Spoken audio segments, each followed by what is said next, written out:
Hello everyone, welcome to JPS platform. I am Vinay Rajput and biology की series चल रही है अपनी। और लास्ट लेक्चर में मैंने वायरोलॉजी, जो कि विषाणु विज्ञान है, वायरस की साइंस है, उसको मैंने स्टार्ट किया था और बेसिक चीज़ आपको बताई थी। और मैंने पास्चुराइजेशन की भी बात की थी, जो दूध और डेयरी प्रोडक्ट्स जो होते हैं और कैन प्रोडक्ट्स जो होते हैं उसके लिए पास्चुराइजेशन टेक्निक क्या होती हैं। और उसमें मैंने कुछ चीज़ आपको बताई थी, बैक्टीरिया के बारे में बताया था कि कैसे किस आधार पे पास्चुराइजेशन किया जाता है ना। तो ध्यान रखना पड़ता है कि कौन सी बैक्टीरिया किस रीजन से ज़्यादा वहाँ पे प्रिवेलेंट है किसी रीजन में, तो उस रीजन के हिसाब से आप वैसा पास्चुराइजेशन करोगे। तो जो लोग नए हैं इस वीडियो में, वो पुरानी वीडियो देखते आओ, तभी जाके मेरी बातें समझ पाओगे, अदरवाइज मैं जो बोल रहा हूँ वो नया लगेगा। ठीक है। और मैंने पिछली क्लासेस में आपको बताया था कि एक चीजें मैंने थोड़ी सी वहां पे मिस्टेक हो गई थी मुझसे।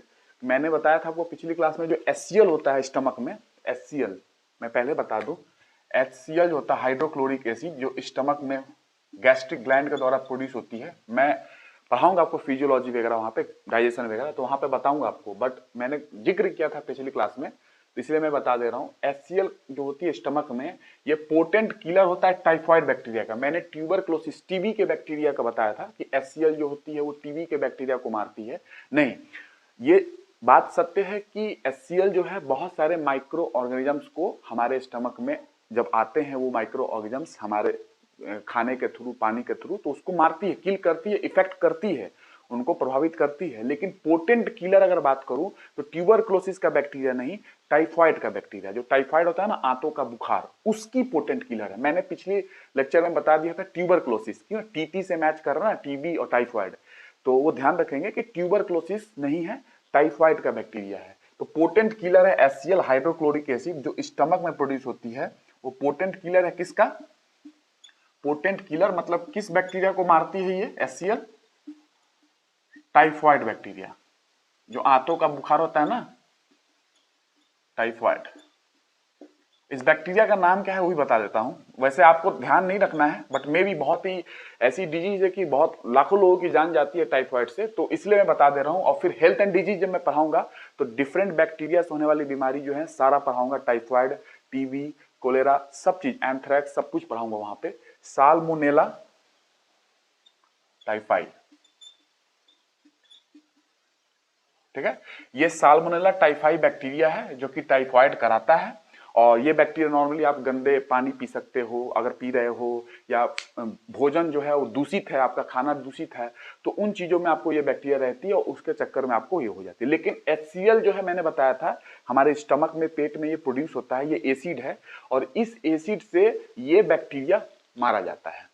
ये एसिड इसके लिए पोटेंट किलर है। साल्मोनेला टाइफी जो है, जो टाइफाइड कराता है, वो साल्मोनेला टाइफी जो बैक्टीरिया है, यही बैक्टीरिया टाइफाइड कराता है। इस बैक्टीरिया को ये एसिड हमारा स्टमक का किल कर देता है, मार देता है। ठीक है। तो ये मैंने टीबी बता दिया था पिछली क्लास में। टीबी, टीबी बैक्टीरिया का जो नाम है माइकोबैक्टीरियम, माइकोबैक्टीरियम ट्यूबरकुलोसिस, ये टीबी करता है। ये बैक्टीरिया टीबी करता है, आप जानते हो ना, टीबी, वो टीबी करता है। तो मैंने टीबी का बोला था, बट टीबी के लिए नहीं है ये, आप ध्यान रखेंगे, ये टाइफाइड के लिए है। HCl जो है टाइफाइड के बैक्टीरिया को मारता है। टीबी आप ध्यान नहीं रखेंगे, जो मैंने पिछली क्लास में बताया था, वो मिस्टेक हो गई थी। टी से मैच कर रहा है ना, टी टाइफाइड टी, इसलिए मैंने ट्यूबरक्लोसिस के बारे में बता दिया था, टीबी के बारे में। तो ये ध्यान रखेंगे, पोटेंट किलर है टाइफाइड बैक्टीरिया का, साल्मोनेला टाइफी बैक्टीरिया का नाम है। टीबी के बैक्टीरिया का नाम है, जो टीबी करता है, उसका नाम है माइकोबैक्टीरियम ट्यूबरकुलोसिस। और आपको टीबी पढ़ना है। मल्टीपल ड्रग रेजिस्टेंट टीबी पे क्वेश्चन आ चुके हैं यूपीएससी में, सिविल सर्विसेज में, IAS में, मल्टीपल ड्रग रेजिस्टेंट टीबी, तो ये पढ़ना है आपको। बट बैक्टीरिया का नाम अगर पता रखते हो, बिकॉज टीबी इतना खतरनाक बीमारी है, आप जानते हो कितना डेंजरस बीमारी है ये, तो आपको बैक्टीरिया का नाम पता है तो बहुत अच्छी बात है। टाइफाइड को भी आप जानते हो, टाइफाइड कितना खतरनाक बीमारी है। तो क्योंकि बीमारी अभी नहीं पढ़ा रहा हूं मैं, तो मैं उतना जिक्र नहीं करूंगा। जब मैं हेल्थ और डिजीज पढ़ाऊंगा तो वहां पे मैं जिक्र करूंगा। बट अभी के लिए आप ध्यान रखोगे, HCl जो हमारे स्टमक में बनता है, गैस्ट्रिक ग्लैंड्स होते हैं हमारे स्टमक में, और गैस्ट्रिक ग्लैंड्स के अंदर बहुत सारे सेल्स होते हैं। उन सेल्स को आपको नहीं जानना है, वो सेल्स के द्वारा निकलती है HCl, और ये HCl से आपका टाइफाइड का बैक्टीरिया मारा जाता है। लेकिन मैंने क्या बताया था कि जो लोग एंटासिड्स लेते हैं, एंटासिड्स जिनको एसिडिटी ज्यादा होती है, गैस ज्यादा बनता है, एंटासिड्स, ठीक है। ये क्वेश्चन आ चुका है, एंटासिड्स का क्वेश्चन आपको यूपी पीसीएस में भी क्वेश्चन आया था कोरोना से पहले, उस समय क्वेश्चन आया था एंटासिड्स के बारे में, तो आते रहते हैं, बहुत इंपॉर्टेंट चीज है। एंटासिड्स जो एसिडिटी को कम करता है, गैस जो बनती है पेट में उसको कम करता है। तो नॉर्मली आप इनो पी लेते हो या बहुत सारे एंटासिड्स की जो आती हैं आप टैबलेट ले लेते हो कि एसिडिटी कम हो जाए, पेट में गैस कम हो जाए, लेकिन आप उसको लेते हो ना तो HCl जो हमारे HCl जो पेट में बनती है ना, हाइड्रोक्लोरिक एसिड, इसका लेवल कम हो जाता है। और जब इसका लेवल कम हो जाएगा तो कहीं आपने टाइफाइड बैक्टीरिया खाने से अगर आपके पेट में गया, या पानी आपने पिया, दूषित पानी, कहीं बाहर आपने पानी पी लिया, कहीं भी बाहर गए हो, तो ये बैक्टीरिया मरेगा नहीं फिर, क्योंकि HCl आपके पेट में कम हो चुका है, क्योंकि आपने एसिडिटी की दवा खा ली है, एसिडिटी कम करने वाली, है ना। तो एंटासिड्स बोलते हैं उसको, जो एसिडिटी को कम करता है, पेट में गैस को कम करता है। जैसे इनो पीते हो, इनो, तो HCl का लेवल कम हो जाएगा। जैसे आप एसिडिटी को कम करने वाली दवाओं को आप लोगे तो HCl का लेवल जैसे कम होगा पेट में, तो वैसे ये बैक्टीरिया मरेगा नहीं, फिर ये बैक्टीरिया फिर पेट से निकल जाएगा और आपकी आंतों तक पहुंच जाएगा और कर देगा आंतों का बुखार, एंटेरिक फीवर। आप जानते हो टाइफाइड को एंटेरिक फीवर भी कहते हैं। तो ये इसीलिए बोला जाता है कि रेगुलरली जो एंटासिड्स लेते हैं, रेगुलरली जो लोग इनो वगैरह लेते रहते हैं, गैस की दवा लेते रहते हैं, उनको टाइफाइड होने का चांस बहुत ज्यादा होता है, टाइफाइड उनको होने का चांस बहुत ज्यादा होता है। क्योंकि जैसे लोगे आप एंटासिड्स तो आपका HCl का लेवल पेट में कम हो जाएगी, क्योंकि एंटासिड्स है ना, मतलब एसिडिटी को कम करेगा, और HCl क्या है, हाइड्रोक्लोरिक एसिड, इसका लेवल भी कम होगा क्योंकि ये भी एसिड है। और जैसे इसका लेवल कम होगा तो अगर टाइफाइड की बैक्टीरिया आपका पेट में जाएगा तो HCl उसको मार नहीं पाएगा, क्योंकि उसकी लेवल कम हो चुकी है, और वो बैक्टीरिया पेट से होते हुए आपके आंतों में, इंटेस्टाइन में पहुंच जाएगा और कर देगा आंतों का बुखार। आप जानते हो एंटेरिक फीवर के नाम से भी जाना जाता है टाइफाइड को। और टाइफाइड से मैं जब ह्यूमन हेल्थ डिजीज पढ़ाऊंगा, जब डिजीज की बात करूंगा बीमारी के बारे में, तो वहां पर आपको बताऊंगा कि टाइफाइड से क्या कितनी प्रॉब्लम होती है। टाइफाइड से आपको पता होगा, टाइफाइड की जो टेस्ट की जाती है, मैं बताऊंगा कि कौन कौन सी टेस्ट है, सारी चीजें मैं बात करूंगा, किस टेस्ट से क्या क्या किया जाता है, जब मैं ह्यूमन हेल्थ एंड डिजीज पढ़ाऊंगा, ठीक है ना। अभी आप ध्यान रखोगे, मैंने पिछली क्लास में टीवी बताया था, मैं आज को अभी क्लियर कर दिया, तो जो लोग नए हैं वो पिछली क्लास देख लोगे तो आपको क्लियर हो जाएगी कि मैंने क्या बताना चाहा है इस लेक्चर में, ठीक है, ये ध्यान रखना। HCl का और भी रोल होता है आपके स्टमक में, अभी जरूरत नहीं है लेकिन फिर भी बोल ही रहा हूं तो बता ही दूं। HCl आपके स्टमक में, पेट में आयरन के एब्जॉर्प्शन को बढ़ाता है, ये भी एक है। और भी इसके बेनिफिट्स हैं, बट आप जाहिर सी बात है आपकी एग्जाम के हिसाब से आपको उतना नहीं जानना है। आयरन के एब्जॉर्प्शन को भी बढ़ाता है HCl आपके स्टमक में, आपके पेट में। HCl जो है वो तो ये काम करता ही है, टाइफाइड के बैक्टीरिया को मारता है, साथ में आयरन जो होती है ना, आयरन मिनरल, वो आयरन के एब्जॉर्प्शन, पेट में एब्जॉर्ब हो जाए अंदर, उसके एब्जॉर्प्शन को बढ़ाता है HCl, आयरन के एब्जॉर्प्शन को पेट में बढ़ाता है। तो देख लो, आयरन के एब्जॉर्प्शन बढ़ रही है पेट में, तो ये भी एक अच्छी चीज है HCl की। तो बहुत सारी चीजें हैं HCl की, और भी चीजें हैं, फंक्शन है, बट आपको जानना नहीं उतना। तो बट दो चीज याद रखना जो मैंने बता दिया, ये और ये। कब क्वेश्चन है एंटासिड्स पे, तो क्वेश्चन आ चुके हैं यूपी पीसीएस में, यूपी पीएससी में क्वेश्चन आ चुका है एंटासिड्स पे, ठीक है ना।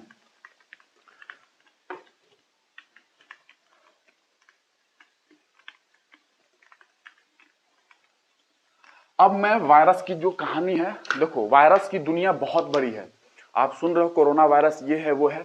मेरा सबसे फेवरेट टॉपिक जो है बायोलॉजी में वो वायरोलॉजी ही है, माइक्रोबायोलॉजी इनफैक्ट। और वायरोलॉजी उसमें से मुझे बहुत फैसिनेट करती है ये टॉपिक, ये जो ब्रांच है वायरोलॉजी, वायरस मुझे बहुत ही फैसिनेट किए हैं।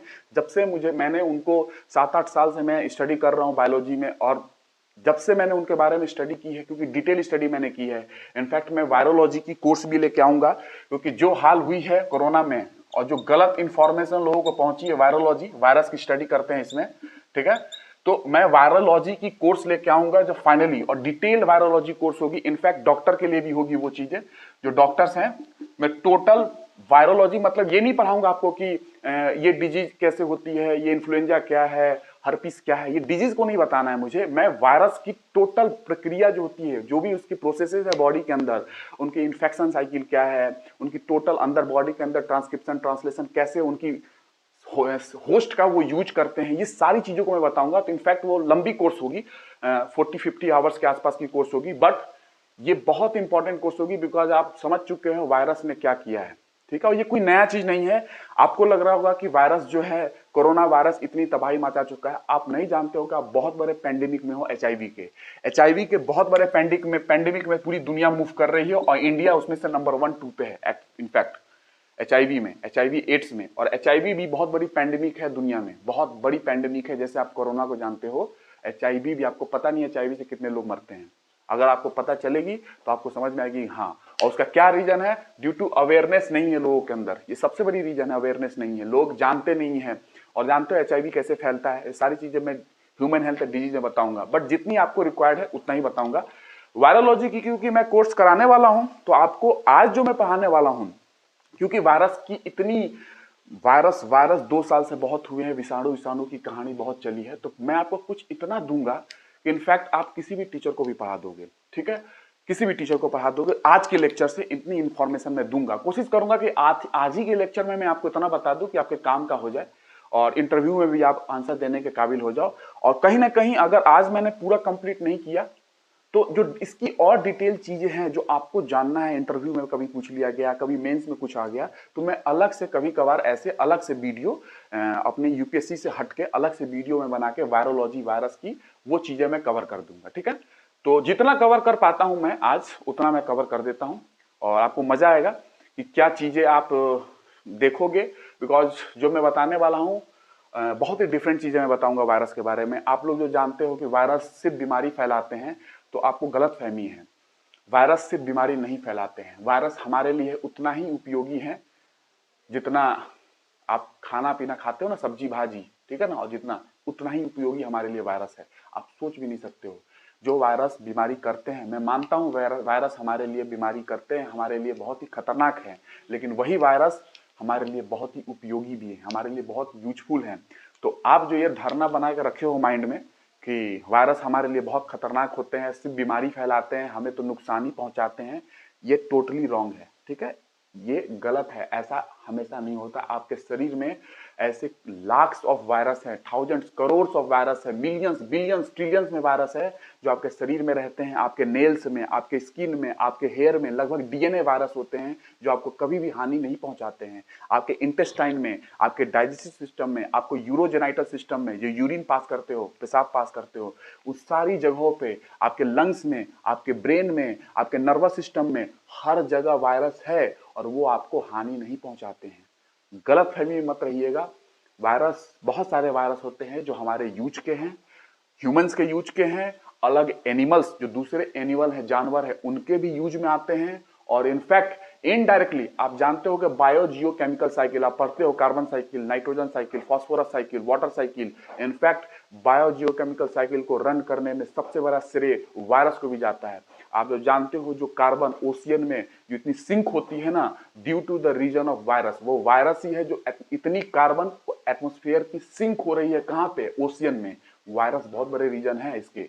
बायो जियो केमिकल साइकिल का बहुत बड़ा रोल निभाते हैं ये वायरस। आप जो पढ़ते हो बायो जियो केमिकल साइकिल, आप लोगों ने कभी वायरस के बारे में नहीं पढ़ा है, क्योंकि इसकी स्टडी वायरोलॉजी जैसे आप बुक्स पढ़ोगे, बड़े बड़े बुक्स, तब जाके आपको क्लियर होगा। इनफैक्ट आप फील करोगे वायरस को, तब जाके पता चलेगा कि वायरस क्या चीज है। सिर्फ ऐसे ऊपर ऊपर से पढ़ने से नहीं पता चलेगा। तो बायो जियोकेमिकल साइकिल्स की अब अगर बात लिखते हो वायरस से रिलेटेड आपके मेंस के एग्जाम में, यूपीएससी या पीएससी में, तो एग्जामिनर भी खुश हो जाएगा कि यस, कुछ इसने नया लिखा है वायरस से रिलेटेड। ठीक है ना, तो बहुत रोल निभाते हैं ये। आप कार्बन, सल्फर और क्या कहते हैं फॉस्फोरस, इनकी जो साइक्लिंग है, बायो जियोकेमिकल साइकिल, इसमें बहुत बड़ा रोल है वायरस का।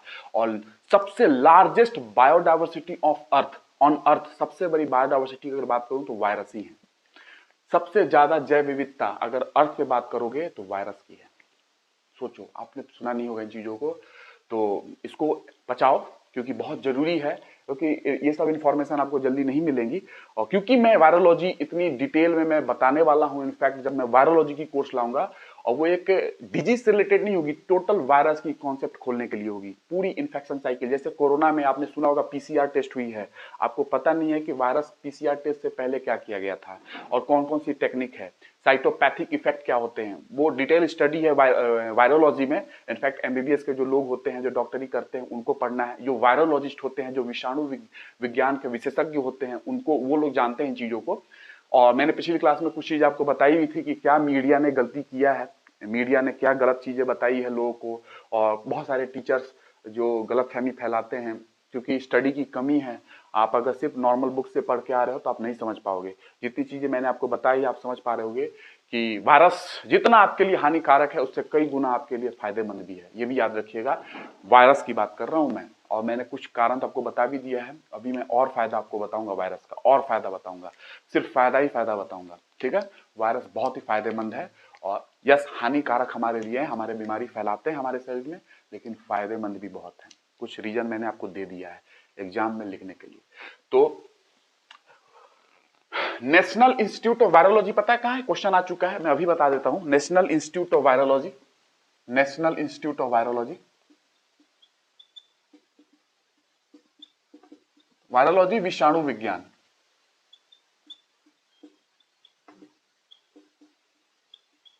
इसी साल के अंदर में आप मुझे पाओगे कि मैं वायरोलॉजी की कोर्स लेके आऊंगा। टोटल डिटेल्ड कोर्स होगी, और मैं दोनों माध्यम में पढ़ाऊंगा, इंग्लिश एंड हिंदी दोनों माध्यम में पढ़ाऊंगा, ताकि हर किसी को समझ में आए वायरस। क्योंकि आने वाले समय में मानव जनसंख्या, ह्यूमन पॉपुलेशन को अगर कम करेगी अगर कोई चीज, तो सबसे बड़ा खतरा वायरस से है, सबसे बड़ा खतरा वायरस से है।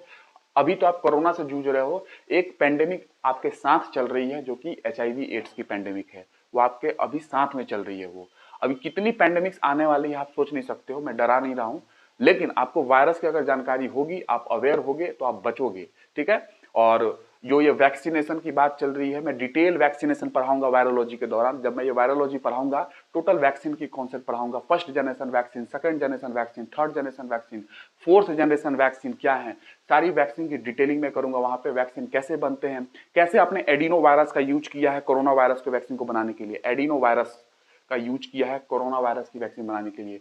डिफरेंट वैक्सीन की बात करूंगा, वैक्सीन कैसे बनते हैं, कैसे बनाए जाते हैं, कैसे प्यूरिफाई किए जाते हैं, क्योंकि वैक्सीन प्यूरिफिकेशन पे भी डिपेंड करता है कि आपकी वैक्सीन कितना इफेक्टिव होगी आपके शरीर के लिए। तो ये सारी चीजें हैं, बट ये सारी चीजें वायरोलॉजी की कोर्स में आएगी, और वहां पे डिटेल होगा। जितनी इंडस्ट्री में होती है ना चीजें, जितनी इंडस्ट्री के लिए काम की चीजें हैं, जो डॉक्टर्स जानते हैं, जो वायरोलॉजिस्ट जानते हैं, उस हिसाब से मैं पढ़ाऊंगा वायरोलॉजी। और मेरा फेवरेट टॉपिक है बायोलॉजी का, ये वायरोलॉजिस्ट विषाणु, क्योंकि मैंने 6 से 7 साल मैंने इसको स्टडी में लगाया है, कंटिन्यूस एकदम। और इसी को नहीं, मैंने माइक्रोबायोलॉजी एज ए होल मैंने पढ़ा है, माइक्रोबायोलॉजी को मैंने एज ए होल पढ़ा है। माइक्रोबायोलॉजी मैंने बताया था आपको, माइक्रोबायोलॉजी में वायरोलॉजी एक ब्रांच है, बैक्टीरियोलॉजी बैक्टीरिया की जो एक ब्रांच है, पैरासिटोलॉजी एक ब्रांच है, आप जानते हो मॉलिक्यूलर बायोलॉजी एक ब्रांच है, सेरोलॉजी एक ब्रांच है। तो मैंने मॉलिक्यूलर बायोलॉजी को, माइक्रोबायोलॉजी को मैंने बहुत ही अच्छे से पढ़ा है। तो इसलिए क्योंकि उसके अंदर में आती है वायरोलॉजी, और वायरोलॉजी बहुत ही फैसिनेटिंग साइंस है, फैसिनेटिंग ब्रांच ऑफ बायोलॉजी है, क्योंकि वायरस हमेशा फैसिनेट करते हैं। जो आप जानते हो कि वायरस सिर्फ बीमारी करते हैं, ऐसा सत्य नहीं है। वायरस हमारे लिए बहुत ही यूजफुल हैं, बहुत यूजफुल हैं।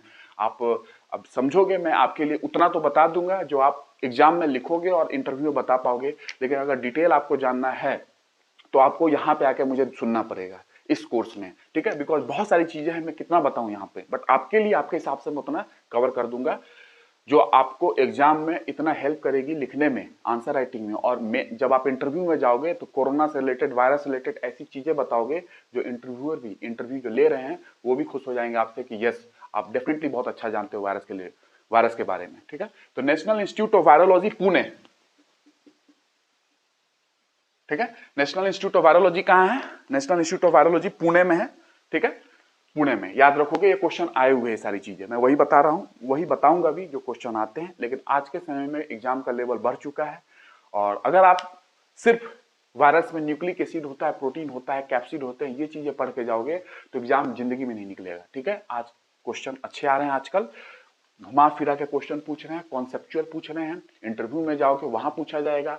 अभी वायरस पे मैं अभी जो चीजें बताने वाला हूं, आप देखना इतनी चीजें में आपको कितना पता है। आपको क्वेश्चन अगर पूछ दिया जाए इंटरव्यू में या मेंस राइटिंग में, या आपको 30 वर्ड्स 50 वर्ड्स के जो आपके एग्जाम में क्वेश्चन लिखने को आते हैं, तो आप क्या लिखोगे, सोच लो। तो वायरस की मैं आज थोड़ा सा आपको बता देता हूं, पहले वायरस को डिफाइन कर देता हूं, क्योंकि मैंने पिछली क्लास में डिफाइन किया था। उसके बाद मैं आपको वायरस की थोड़ी कहानी बताता हूं, क्योंकि वायरस से जूझ रहे हो 2 साल से, और कितना पता है आपको, आप अपना आकलन करना, ठीक है। उतना बताऊंगा ताकि आपके काम की चीजें हो जाए। वायरस की कहानी बहुत है, आपको नॉर्मली मार्केट में जो बुक्स आती है उसमें नहीं मिलेगा। मैंने वायरोलॉजी की, मैंने बताया ना, मैंने वायरोलॉजी की बहुत सारी बुक्स स्टडी की है और रिलेटेड स्टडी की है, इसलिए मैं उसमें से कुछ निकाल के आपको चीज़ें बताता हूँ जो आपके एग्जाम में यूपीएससी पीएससी और जो रिलेटेड एग्जाम है उसमें आपको फायदेमंद आएगी। और इनफैक्ट नीट के जो बच्चे हैं, क्योंकि नीट का मैं इनफैक्ट 2 से 3 दिन में मैं नीट मेडिकल का जो एग्जाम होती है उसके लिए मैं स्टार्ट करने वाला हूँ NEET medical examination. Basics of biology मेरी पहली लेक्चर होगी, उसके बाद लिविंग वर्ल्ड, वहाँ पे क्लास 11th में लिविंग वर्ल्ड का चैप्टर है, वहाँ से मैं स्टार्ट करूंगा। और इनफैक्ट वो लोग भी ये लेक्चर देख सकते हैं क्योंकि मैं इस तरीके से लेके चल रहा हूँ, ठीक है, कॉन्सेप्ट बना रहा हूँ। विदाउट कॉन्सेप्ट आपको एग्जाम निकालना बहुत मुश्किल हो जाएगा। कॉन्सेप्ट चाहिए, इंटरलिंकिंग चाहिए, ठीक है ना। तो वायरस मैंने क्या बताया था पिछली क्लास में, मैंने बताया था कि वायरस के लिए जो लोग स्मॉल पार्टिकल यूज करते हैं, जो लोग स्मॉल पार्टिकल यूज करते हैं, वायरस एक स्मॉल पार्टिकल है। I request please don't use this term, I request you, please don't use this term, small particle, because virus, yes, definitely this is a small particle, but recently, in many years ago, you will find Mimi virus, giant virus, बहुत बड़े बड़े virus मिल चुके हैं, 700 nanometre, 400 nanometre, 500 nanometre के size के भी virus मिल चुके हैं। इनफैक्ट 1500 नैनोमीटर के साइज के वायरस मिल चुके हैं, उनकी लेंथ। तो आप स्मॉल यूज नहीं करेंगे आप, क्योंकि अब स्मॉल साइज के वायरस के अलावा हमें बड़े साइज के वायरस मिल चुके हैं। तो ये डेफिनेशन से निकालेंगे। जो भी लोग पढ़ा रहे हैं, I request you please remove this term from definition of virology और डेफिनेशन ऑफ वायरस, ठीक है। वायरस की डेफिनेशन से आप इस चीज को हटाएं, स्मॉल पार्टिकल अब नहीं बोलेंगे, ठीक है, क्योंकि बड़े बड़े वायरस मिल चुके हैं। जैसे मिमी वायरस है, जायंट वायरस है, बहुत बड़ा वायरस है, 700 नैनोमीटर की उसकी साइज है। तो बड़े वायरस मिल चुके हैं। इनफैक्ट स्मॉल पार्टिकल, अब स्मॉल शब्द को वायरस की डेफिनेशन से हटा दिया गया है, ठीक है, ध्यान रखेंगे। आपसे पूछा जाए कभी तो अब स्मॉल नहीं लगाएंगे, तो आप क्या बोलेंगे, virus is an infectious obligate intracellular parasite. मैंने पिछली क्लास में बताया था, virus is an infectious obligate intracellular parasite comprising of genetic material, DNA और RNA, comprising of genetic material, या तो डीएनए होगा नहीं तो आरएनए होगा, दोनों नहीं होते हैं, या तो डीएनए होगा वायरस के पास नहीं तो आरएनए होगा। जैसे आप जानते हो कोरोना वायरस के पास आरएनए है, ठीक है। तो क्या है virus, an infectious obligate intracellular parasite comprising of genetic material. Genetic material, what is genetic material, it is DNA और आरएनए, नेवर बोथ, दोनों नहीं होंगे। Often surrounded by protein coat, sometimes a membrane also, often surrounded by protein coat, sometimes a membrane also. तो what is virus, आपसे कोई पूछे interview में तो आप बताएंगे an infectious, don't use this term, no, an infectious intracellular obligate parasite which comprising of genetic material which is having DNA and RNA, never both, and surrounded by protein coat, sometimes a membrane also, sometimes membrane भी आपको मिलेगी, envelope मिलेगी, एक खोल मिलेगा। जैसे corona virus के बाहर एक खोल भी है, इन्वेलप होती है, लिपिड एंड प्रोटीन की बनी होती है, वो लाइपोप्रोटीन की बनी होती है, ठीक है। अब वो प्रोटीन लाइपोप्रोटीन कैसे बनता है, उसको कैसे इन्वेलप उसके अंदर आती है, वो इस कोर्स में आपको मिलेगा जो मैं वायरोलॉजी पढ़ाऊंगा। आपके लेवल के हिसाब से आपको ये नहीं जानना है कि उसकी इन्वेलप लिपिड एंड प्रोटीन की कैसे बन जाती है, ठीक है। कुछ वायरस में इन्वेलप होते हैं, कुछ वायरस में इन्वेलप नहीं होता है। जैसे कि इन्वेलप की बात करूं तो आपके कोरोना वायरस में इन्वेलप है, ठीक है। तो ये चीजें हैं, बट इसकी क्यों है इन्वेलप, ये रीजन आपको नहीं जानना है, आपके स्तर पे नहीं जानना है। तो ये याद रखेंगे। वायरस की डेफिनेशन मैंने पिछली क्लास में बताया था, an infectious intracellular obligate parasite, an infectious obligate intracellular parasite comprising of genetic material, उसके बाद surrounded by a protein coat and sometimes a membrane also, sometimes membrane भी होती है, प्रोटीन कोट होती है, जेनेटिक मटेरियल होता है। इसीलिए आप वायरस को कोई बोले तो एक शब्द में बोल सकते हो, nucleo protein particle. Nucleo protein particle means it is having nucleic acid that is DNA and RNA and protein part. If you combine these two, you will get virus, ठीक है। न्यूक्लियो प्रोटीन पार्टिकल वायरस को आप बोल सकते हो, मैंने definition पिछली class में लिखा भी था, ठीक है। अब इसकी मैं थोड़ा कहानी बताता हूं आपको वायरस की, तब आप जाके समझ पाओगे वायरस क्या है। तो वायरस की कहानी ये है, दो जगह से मैं बता सकता हूं।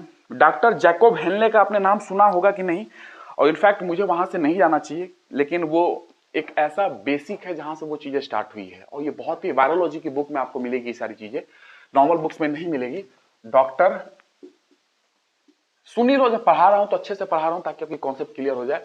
वायरस बहुत इंपॉर्टेंट है, लोग तो 4-4 घंटे ले रहे हैं, तो मैं आपको कम ही समय में आपको बता दूंगा उतनी चीजें। डॉक्टर जैकब हेनले, ठीक है। डॉक्टर जैकब हेनले ये एक जर्मन एनाटॉमिस्ट थे, जर्मन एनाटॉमिस्ट। मतलब क्या है एनाटॉमिस्ट का? मतलब it is study of internal organs, जो अंदर के ऑर्गन्स है ना, इंटरनल ऑर्गन्स, उसकी स्टडी के लिए ये एनाटॉमिस्ट थे, जर्मन एनाटॉमिस्ट, ठीक है, जर्मनी के। एनाटॉमी क्या होती है? It is study of internal organ. Morphology क्या होती है? It is study of external feature. Physiology क्या होती है? फिजियोलॉजी क्या है? फिजियोलॉजी आपकी बॉडी की जो कारिकी है ना, वर्किंग मैकेनिज्म है ना, उसी को फिजियोलॉजी बोलती है। आपकी बॉडी कैसे काम कर रही है, that is study of working mechanism of the body is known as physiology. What is pathology? What is pathology? आप पैथोलॉजी टेस्ट कराने जाते हो ना लैब में, तो pathology is something which is deviation from the normal working mechanism of the body.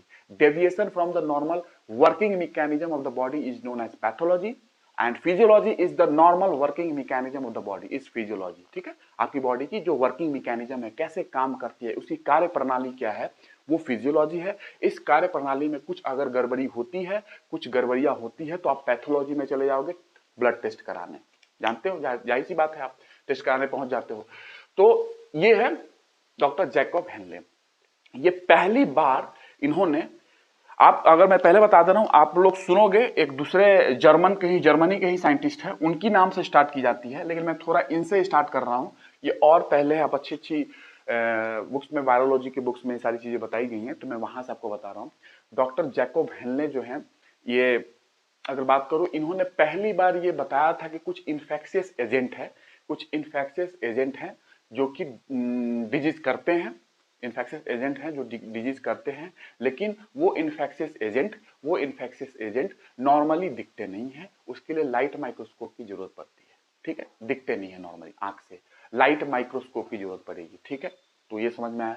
क्योंकि इनके पास direct evidence नहीं थे उस समय, तो उस समय की जो साइंटिफिक कम्युनिटी थी, क्योंकि डायरेक्ट एविडेंस इनके पास नहीं था, जो चीज ये बता रहे थे, तो इनको नहीं माना गया कि आप जो बता रहे हो, क्या बता रहे हो, इन्फेक्शियस एजेंट बता रहे हो, है ना, नहीं माना गया, ठीक है। बट इन्होंने जिक्र तो किया था, डॉक्टर जैकब हेनले। और इनके नाम से हेनले लूप भी है। हेनले लूप जानते हो कहां है? हेनले लूप पता करना आप लोग, हेनले लूप कहां है, कभी क्वेश्चन आए तो आप पता करना हेनले लूप कहां है, ठीक है। किडनी के आसपास ढूंढना, ठीक है, किडनी के आसपास, ठीक है। तो हेनले लूप के ये डिस्कवर, इन्हीं के नाम से हेनले लूप बॉडी में नाम दिया गया है। आप पता करोगे हेनले लूप कहां है, किडनी में है, कहां है, पता करो, मैंने हिंट दे दिया आपको। तो ये वो पहले व्यक्ति है कि 19वीं सेंचुरी में, 19वीं शताब्दी में वायरोलॉजी की दुनिया में इन्होंने पहली बार बताया कि कुछ इन्फेक्शियस एजेंट होते हैं। वो इन्फेक्शियस एजेंट नॉर्मली आपके आंखों से नहीं दिखते हैं, उसके लिए लाइट माइक्रोस्कोप की जरूरत पड़ती है। लेकिन ये जो बताना चाह रहे थे कि ये इन्फेक्शियस एजेंट इन्फेक्शन करते हैं, लेकिन ये डायरेक्ट एविडेंस नहीं दे पाए। तो उस समय की साइंटिफिक कम्युनिटी जो थी, और जो प्रेजेंट साइंटिफिक कम्युनिटी है, ये डायरेक्ट एविडेंस नहीं दे पाए, इसीलिए इनको उतना वो बात नहीं सुने लोगों ने बात नहीं सुना, क्योंकि एविडेंस देना पड़ेगा ना, साइंस की बात कर रहे हो तो एविडेंस देना पड़ेगा। तो ये डायरेक्ट एविडेंस नहीं दे पाए थे, ठीक है। लेकिन इसी समय 3 लोग ऐसे थे जो कि काम कर रहे थे, और ये माइल स्टोन की तरह काम किया मेडिकल साइंस में। मेडिकल साइंस की जो ओरिजिन है, स्टार्टिंग है, वो इसी समय 3 लोग और काम कर रहे थे। मैंने उनके बारे में जिक्र किया था। इसी समय 3 लोग और काम कर रहे थे, जो कि एक मेडिकल साइंस की ओरिजिन और मेडिकल साइंस के डेवलपमेंट में एक माइल स्टोन का काम किया। एक तरीके से ऐसा काम किया कि उसको चिंगारी लग गई हो मेडिकल साइंस को, वहां से स्टार्टिंग की बात कर सकते हो। 3 लोग थे, आपने नाम सुना है, और मैं फिर से लिख देता हूं, थोड़ी लिंकिंग है इसलिए मैंने लिख देता हूं। लुईस पाश्चर, आपने सुना है लुईस पाश्चर के बारे में। और दूसरे हैं रॉबर्ट कोच इन्हीं के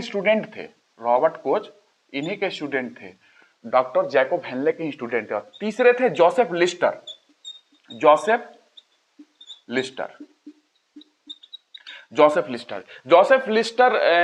3 लोग ये थे, ये तीनों लोग इसी समय काम कर रहे थे।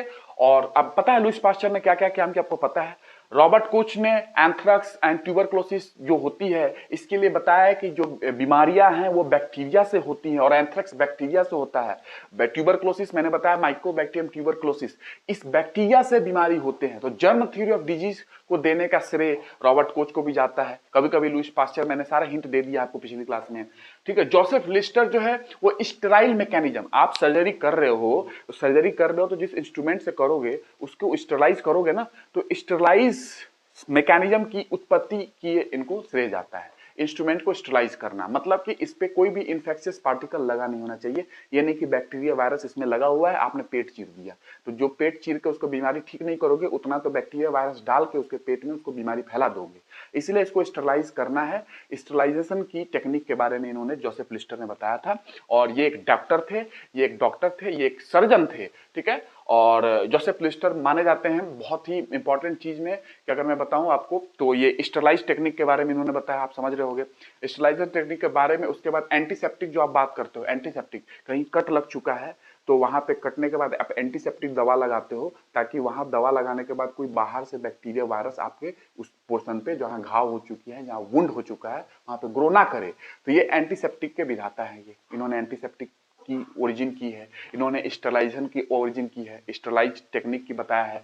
तो ये फादर ऑफ मॉडर्न सर्जरी बोले जाते हैं। उसके बाद जोसेफ लिस्टर ये उसी समय काम कर रहे थे। तो ये लोग मॉडर्न मेडिकल साइंस की एक माइलस्टोन का काम कर रहे थे, चिंगारी लगा रहे थे। उत्पत्ति इसी समय से मेडिकल साइंस की बहुत ही, समझ रहे हो ना, उसमें डेवलपमेंट हुई। ये लोग जो काम किए ना इसी के आधार पे, ठीक है। जोसेफ लिस्टर ये एक सर्जन थे और जोसेफ लिस्टर सर्जन थे, आपको पता चल गया। फादर ऑफ मॉडर्न सर्जरी बोले जाते हैं, आपको पता चल गया। एंटीसेप्टिक के बारे में इन्होंने बताया। प्रिवेंटिव मेडिसिन के बारे में बताया, आपने नाम सुना होगा, नहीं भी सुना है तो नाम सुनो, प्रिवेंटिव मेडिसिन आप पता कर लेना क्योंकि आपको उतना नहीं जानना है। प्रिवेंटिव मेडिसिन के बारे में इन्होंने बताया, सर्जरी के बारे में बताया। उसके बाद इन्होंने सर्जरी के दौरान ही इन्होंने बताया कि आप कैसे स्टेरलाइज कर सकते हो। तो कार्बोलिक एसिड का यूज किया था उन्होंने, कार्बोलिक एसिड, ठीक है। फिनॉल वगैरह आपने नाम सुना होगा।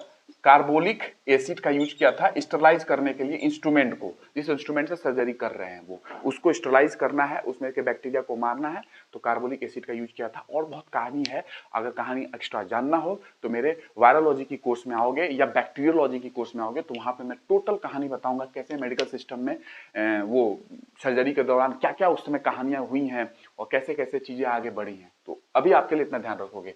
तो ये 3 लोग हैं, इसी दौरान ये लगे हुए थे और मैंने इनकी कहानी आपको बता चुका हूं। मैं आज इसकी बता दिया, जितनी चीजें मैंने बोली है आप उसको लिख लेना, ठीक है। ये 3 है।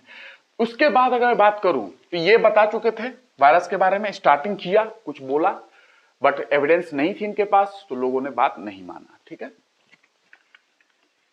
और डॉक्टर हेनले जो है, हेनले लूप बॉडी में आपके मिल जाएगी, किडनी के पास देखो जाके, किडनी में हेनले लूप को बोला जाता है। तो इन्हीं के नाम से हेनले लूप है, डॉक्टर हेनले के नाम से, ठीक है।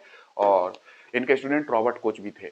ये एक बात होती है। अगर मैं वायरोलॉजी की दुनिया की बात करूं, हिस्ट्री की बात करूं, उसकी डेवलपमेंट की बात करूं, तो उसकी डेवलपमेंट मेन जो स्टार्ट होती है, जिसकी बात थोड़ी सुनी गई, जिसने कुछ दिया कि हाँ, तो वो है एडोल्फ मेयर।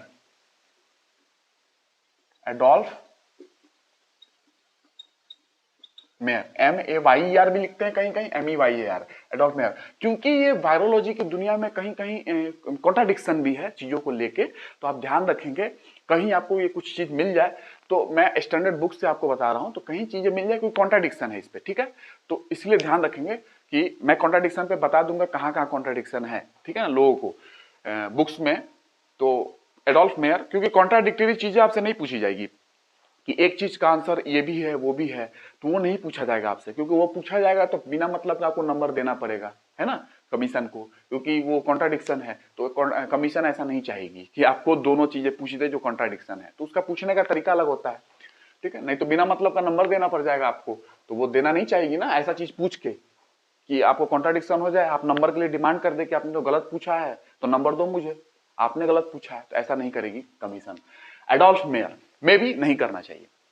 एडोल्फ मेयर की बात करूं तो ये 1886 की कहानी कभी कभी आती है और 1879 की कहानी आती है, ठीक है। दोनों बात बोली गई है, तो मैं आपको बता दिया इसीलिए 1879 और कहीं आपको मिल जाएगा 1886, ठीक है। तो इस समय की बात है, ये एक समय है, समय काल की बात है 1886। ये जर्मन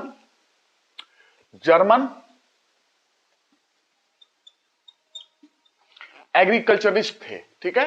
तो ये केमिस्ट भी थे, केमिस्ट्री से रिलेटेड थे, तो जर्मनी के साइंटिस्ट थे, ये जर्मन साइंटिस्ट थे, ये ध्यान रखोगे, जर्मन साइंटिस्ट थे और एग्रीकल्चर से रिलेटेड थे।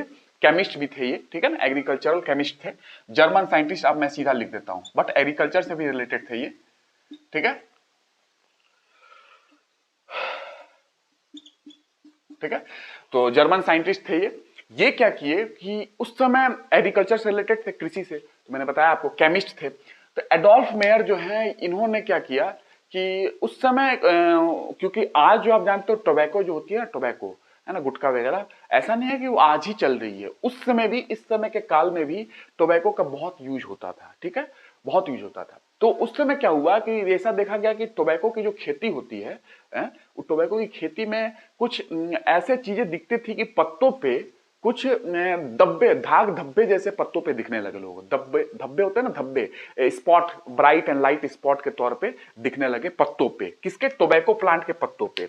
इन्होंने वो नोटिस किया, ठीक है, जैसे कोई टोबैको प्लांट का पत्ता है, ठीक है, इस टोबैको प्लांट के पत्ते पे आपको कुछ धब्बे मिलने लगे, ठीक है, व्हाइट एंड लाइट, आप बोल सकते हो स्पॉट्स थे, येलोइश स्पॉट्स थे, कुछ लाइट कलर के भी थे। तो इस स्पॉट्स को देख के ऐसा बोला गया कि टोबैको के पत्ते पे कुछ मोजेक टाइप का चीज, मोजेक है ना, धब्बे धब्बे आपको दिख रही है, टोबैको मोजेक डिजीज बोला गया कि इस टोबैको पे ऐसा हो गया है, ठीक है। और लोग बहुत परेशान, क्योंकि अगर पत्ते पे ऐसी चीजें हो रही हैं तो लोग पत्ता यूज नहीं करेंगे, आपकी खरीदेगा नहीं कोई, आपको आपसे कोई खरीदेगा नहीं, क्योंकि क्वालिटी खराब हो चुकी है टोबैको की। तो उस समय बहुत लोग परेशान कि भैया इसको देखना पड़ेगा, क्योंकि टोबैको की क्वालिटी खराब हो रही है। तो टोबैको मोजेक डिजीज की जो उत्पत्ति है, जो पहला वायरस इसको खोजा गया था, टोबैको, ये पत्ते पे ये मोजेक कर रहा था ना, दाग धब्बे टाइप की चीजें, है ना, लाइट और ब्राइट कलर की येलोइश टाइप की धब्बे धब्बे होते हैं। तो इस चीज को लेकर बहुत परेशान थे लोग। तो ये जो थे एडोल्फ मेयर ने क्या किया कि इसको, इन्होंने क्या किया कि इसको पत्ते को लिया, जहां टोबैको मोजेक डिजीज हो चुका था, जो पौधे हैं टोबैको के पत्तों के लिया, उसको क्या किया कि उसको रस बनाया, है ना, इसके सैप से रस बनाया, और रस बना के उन्होंने चेक किया कि क्या है, ठीक है। तो दूसरे अगर पौधे पे डालते थे, नॉर्मल पौधे पे जो रस है, जो इसमें ये इन्फेक्टेड जो पौधा है, जो इन्फेक्टेड पौधे में टोबैको मोजेक वायरस लग चुका है, इस पौधे का अगर रस बना रहे हो आप, रस बना के अगर एक स्वस्थ पौधे पे डाल रहे हो, तो वो पौधा क्या हो जाता था, रोग ग्रसित हो जाता था, उसको डिजीज हो जाती थी टोबैको मोजेक, उसको में भी यही लक्षण मिल जाते थे।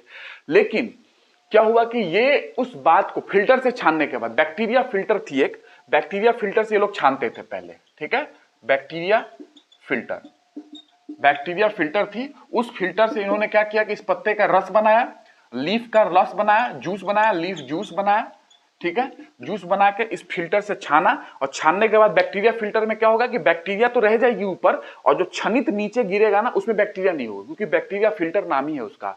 तो इन लोगों ने क्या किया कि उसको लिया, छनित को, जिसमें बैक्टीरिया नहीं था, और उस छनित को एक अच्छे पौधे पे जो रोग ग्रसित नहीं थी टोबैको की प्लांट में डाल दिया, तो टोबैको प्लांट फिर से रोग ग्रसित हो गया। लेकिन इस बात को ये एडोल्फ मेयर ये समझे कि ये कुछ छोटा बैक्टीरिया है, समझ रहे हो ना, इससे भी जो बैक्टीरिया फिल्टर से भी निकल जा रहा है, इस टाइप की बातें, और इन्होंने जो पैथोजन है उसको बैक्टीरिया मान लिया इन्होंने, ठीक है, वायरस नहीं माना। इनसे ये गलती हो गई, इन्होंने वायरस नहीं माना, बैक्टीरिया मान लिया, ये इस समय की बात है, ठीक है।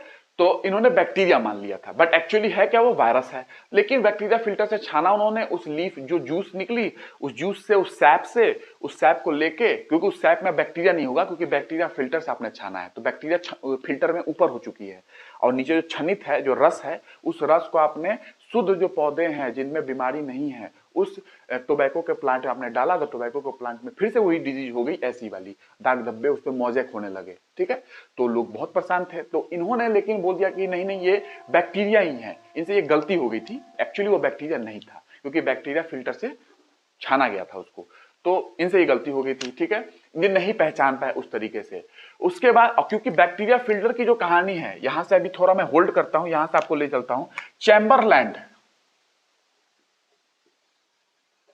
चैम्बरलैंड ने पोर्सिलिन, जानते हो पोर्सिलिन, पोर्सिलिन की फिल्टर बनाई थी उन्होंने, और क्यों बनाई थी, क्योंकि पानी को छानना था, पानी में से बैक्टीरिया को निकालना था, पानी में से जो पीने की पानी होती है, उस समय की बात है, चैम्बरलैंड इसी समय का काल है। चैम्बरलैंड ने एक बनाया था बैक्टीरिया फिल्टर, ये बैक्टीरिया फिल्टर, ठीक है। चैम्बरलैंड वही व्यक्ति है जो लुईस पास्चर के साथ काम करते थे। दोनों लोग लुईस पास्चर और ये दोनों लोग काम करते थे एक साथ, है ना, लुईस पास्चर और चैम्बरलैंड। तो चैम्बरलैंड ने बैक्टीरिया फिल्टर बनाया। क्यों बनाया? क्योंकि बैक्टीरिया को छानना था पानी में से, ठीक है, जो पीने वाली पानी होती है ना, तो बैक्टीरिया फिल्टर से क्या करेंगे कि पानी को डालेंगे तो बैक्टीरिया ऊपर फिल्टर में रह जाएंगे और पानी नीचे निकल जाएगा, तो उसमें बैक्टीरिया नहीं रहेगा, इसलिए नाम है बैक्टीरिया फिल्टर। लेकिन इसी बैक्टीरिया फिल्टर का यूज किया गया यहाँ पे, इसका रस बनाया गया। उसने ऐसा सोचा गया हो सकता है बैक्टीरिया हो जिसके कारण ये हो रहा हो बीमारी, तो बैक्टीरिया फिल्टर से छाना गया, उस रस को फिर स्वस्थ पौधे पे डाला गया, उसको भी बीमारी हो गया। तो इनसे ये गलती हो गई कि इन्होंने बैक्टीरिया ही मान लिया। ऐसा लगा कि जो बैक्टीरिया है जो फिल्टर से निकल गए हैं वो और छोटे बैक्टीरिया हैं जो कि फिल्टर से निकल जा रहे हैं। तो इन्होंने गलती हो गई कि इन्होंने बैक्टीरिया ही मान लिया, जो कि बैक्टीरिया नहीं था। तो कहानी यहां से आगे और बढ़ती है 1886 में, और ये 6 साल बाद लगभग, यहां से ले लो 6 साल बाद 1892 में, ये रशियन साइंटिस्ट थे, रशियन साइंटिस्ट, ये जर्मनी के थे, रशियन साइंटिस्ट, आपने नाम सुना होगा उनका जो लोग पढ़े हैं पहले से, रशियन साइंटिस्ट, ध्यान से सुनते जाना सब चीजें। रशियन साइंटिस्ट, क्योंकि वायरस की दुनिया देख रहे हो ना कोरोना से कितना, तो इसलिए मैं थोड़ा आपको एक्सप्लेन कर दे रहा हूं, ठीक है। और ऐसा एक्सप्लेनेशन अभी तक आपको नहीं मिलेगा मे बी, क्योंकि मैं जितने लोगों को जानता हूं जो बायोलॉजी पढ़ाते हैं, और तो शायद इस तरह की एक्सप्लेनेशन आपको नहीं मिलेगी मे बी, क्योंकि डिटेल स्टडी मेरी है इसमें, तो आपको वो फायदा मिल रहा है, ठीक है। तो 1892 की बात आती है, क्योंकि इनसे ये गलती हो गई कि इन्होंने रोग कारक को जीवाणु मान लिया, बैक्टीरिया मान लिया, ठीक है, बट वो बैक्टीरिया था नहीं। और कैसे? बैक्टीरिया फिल्टर से छानते थे। बैक्टीरिया फिल्टर ने चैम्बरलैंड ने बनाया था, क्योंकि बैक्टीरिया को छानना था, मैंने कहानी बता दिया, पानी को बैक्टीरिया से रहित करना था। जो आज जानते हो ना आप लोग कितना पानी दूषित हो चुका है, ठीक है, उस समय भी दूषित थी बट आज ज्यादा दूषित हो चुकी है, पॉल्यूशन ज्यादा है, बट उस समय बैक्टीरिया को छानने के लिए, बैक्टीरिया रहित करने के लिए उन्होंने बैक्टीरिया फिल्टर बनाया था। लेकिन उसी बैक्टीरिया फिल्टर का फिर यूज किया गया टोबैको प्लांट को ठीक करने के लिए, कि टोबैको प्लांट में जो ये टोबैको मोज़ेक हो रही है, जो धब्बे हो रहे हैं पत्ते पे, ये धब्बे का कारण क्या है, तो उसको फिर रस बनाई गई, मैंने जो कहानी बताया ये सब किया गया। बट ये नहीं पकड़ पाए कि रोग कारक वायरस है, इन्होंने जीवाणु मान लिया कि बैक्टीरिया ही है, ठीक है। फिर ये आते हैं रशियन साइंटिस्ट, और रशियन साइंटिस्ट का नाम जो है ये डिमित्री इवानोस्की, डिमित्री इवानोस्की, ये रशियन साइंटिस्ट है। ये रशियन साइंटिस्ट जो है, इनके प्रयोग को जो इन्होंने किया फिर से दोहराया। टोबैको के प्लांट का पौधा का इन्होंने पत्ते लिया, पत्ते का उन्होंने रस बनाया, रस बना के बैक्टीरिया फिल्टर से छाना, छानने के बाद जो रस निकली उसमें बैक्टीरिया तो नहीं होगा, क्योंकि बैक्टीरिया फिल्टर से आपने छाना है तो बैक्टीरिया हट चुका है। उस रस में उनको रस को लेकर फिर से स्वस्थ पौधे को उन्होंने डाला, तो स्वस्थ पौधे में बीमारी हो गई। जिन्होंने बोला कि स्वस्थ पौधे पे जो बीमारी हो रही है तो ये कहीं ना कहीं बैक्टीरिया नहीं है, ये कहीं ना कहीं बैक्टीरिया से भी छोटे हैं, जो कि इस रस में बीमारी करने की जो प्रवृत्ति है इनकी वो बची हुई है, ठीक है, क्योंकि बैक्टीरिया फिल्टर से छानने के बावजूद भी ये रस बीमारी कर दे रहा है स्वस्थ पौधों पे, टोबैको के पौधों पे, है ना, ये टोबैको के पौधों पे। तो इन्होंने ये बात कहा था कि नहीं नहीं ये बैक्टीरिया नहीं है, वायरस है। इन्होंने ये बात कहा था कि वायरस ही है एक तरीके से, ठीक है, छोटा है, बैक्टीरिया से भी छोटा है। ये डिमित्री इवानोस्की 1892। उसके बाद 1892 के बाद अगर बात करूं तो फिर उसके कुछ समय बाद डच के साइंटिस्ट हैं जिनको नाम जाता है कि उन्होंने वायरस टर्म को दिया।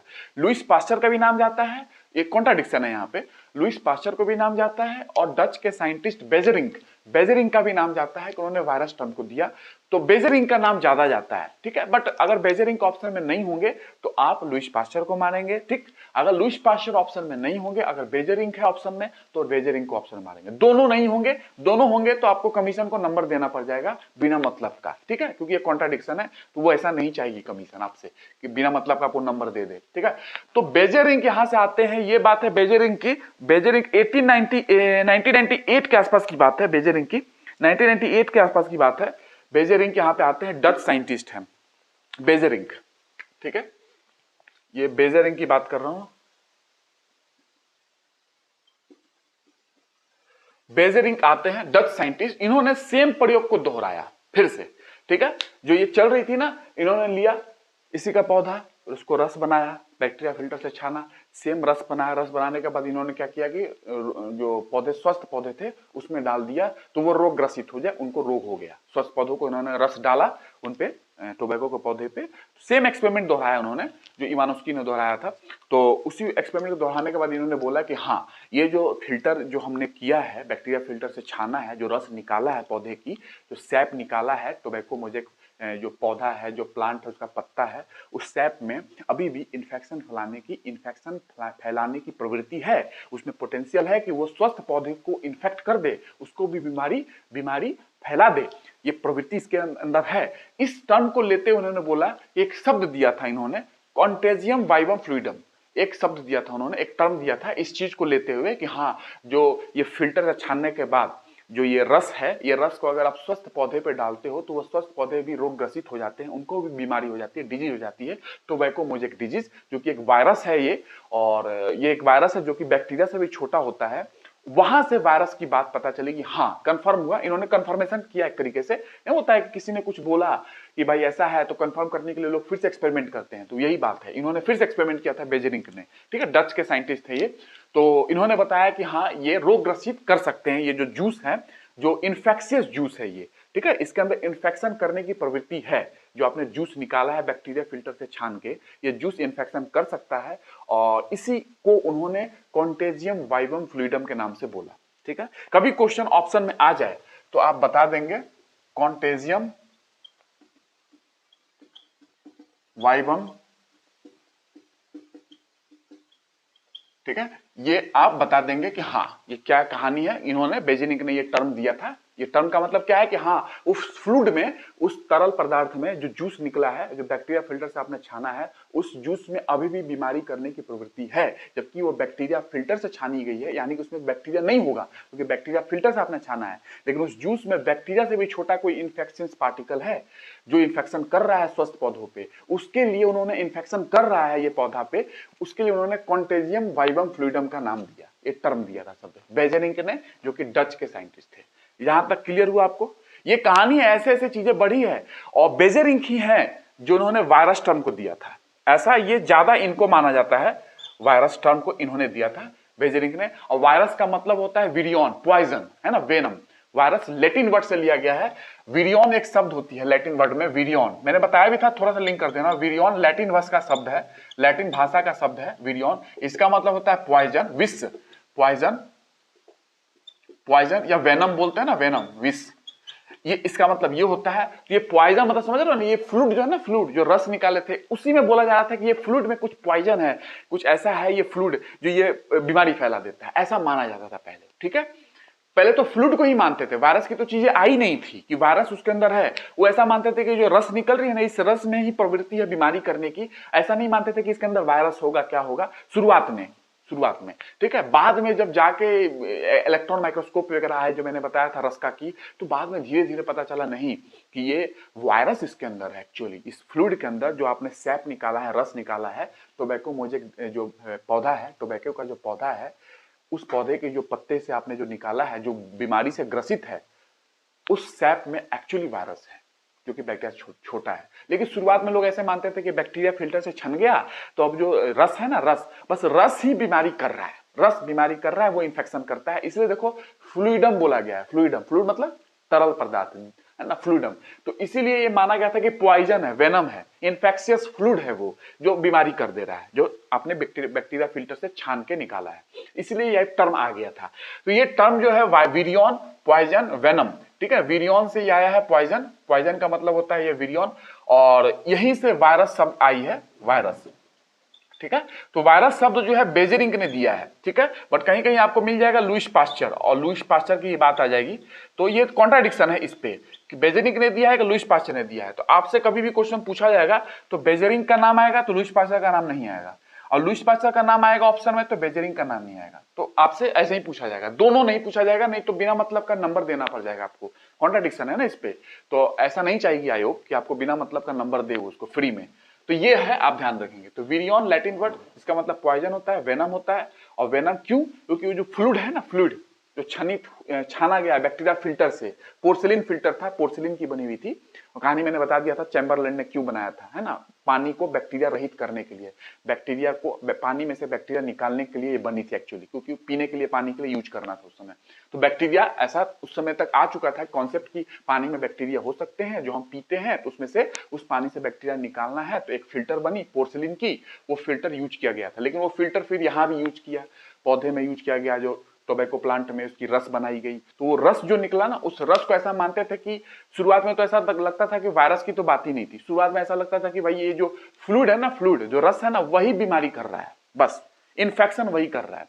बाद में धीरे धीरे पता चला कि उस फ्लूइड के अंदर एक वायरस है, जिस वायरस का नाम है टोबैको मोजेक वायरस, जो कि डिजीज कर रहा है टोबैको के पौधे पे, टोबैको के पत्ते पे एक मोजेक मोजेक दाग, धब्बे धब्बे धब्बे धब्बे जो होते हैं, धब्बा धब्बा, लाइट व्हाइट कलर की, पीले कलर की धब्बा धब्बा कर रहा है, जिसके कारण टोबैको की प्लांट खराब हो जा रही है। और उसका गुटखा वगैरह जो आप यूज करते हो, ये सारी चीजें लोग खरीद नहीं रहे हैं उसको, बिकॉज क्वालिटी अच्छी नहीं है तो कौन खरीदेगा। और उस समय भी चलन थी बहुत अच्छी टोबैको की, लोग बहुत खाते थे और टोबैको का यूज होता था।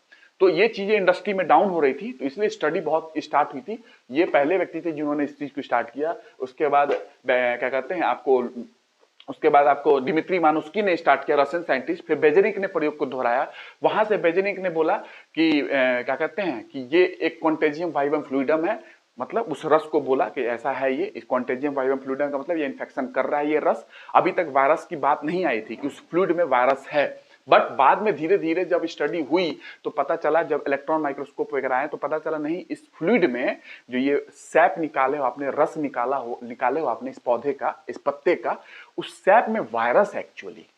ठीक है, तो बहुत दिन तक तो कॉन्सेप्ट यही चला कि फ्लूइड है ना, फ्लूइड ये जो सैप है ना, रस, यही इन्फेक्शन कर रहा है, यही बीमारी फैला दे रहा है। अगर स्वस्थ पौधे पे आप ये सैप, ये रस डाल दोगे ना, तो ये बीमारी फैला देगा स्वस्थ पौधे को भी। ठीक है, ये बीमारी यही सैप फैला रहा है, बट बाद में पता चला कि ये रस में, ये सैप में वायरस एक्चुअली वो बीमारी फैलाता है।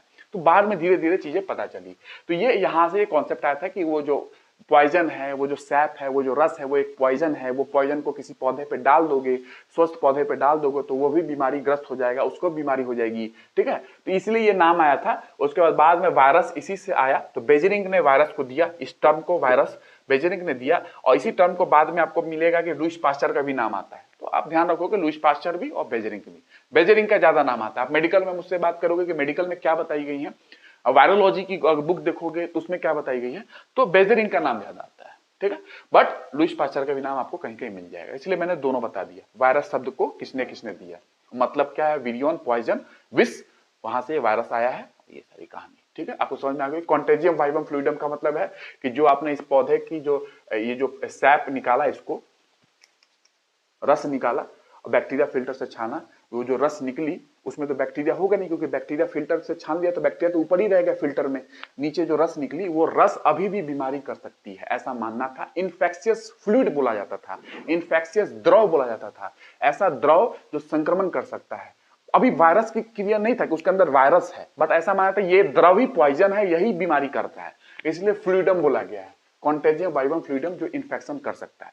बाद में धीरे धीरे पता चला कि उस द्रव में एक्चुअली वायरस है जो इन्फेक्शन कर रहा है, जो बीमारी कर रहा है। स्वस्थ पौधे पे अगर वो रस आप डाल देते हो तो वो इन्फेक्शन कर देगा स्वस्थ पौधे को। टोबैको मोजेक उसको भी हो जाएगा, उसको भी टोबैको मोजेक डिजीज हो जाएगी। टोबैको मोजेक डिजीज का मतलब टोबैको के पौधे में, टोबैको का जो पत्ता होता है, उस पत्ते में दाग, धब्बे धब्बे धब्बे धब्बे धब्बे धब्बे ऐसे हो जाएंगे, स्पॉट पड़ जाएंगे, इसलिए उसको टोबैको मोजेक बोलते हैं। ठीक है, और वो आपको कोई खरीदेगा नहीं, क्योंकि टोबैको का पौधा खराब हो चुका है, उसकी क्वालिटी खराब हो जाएगी।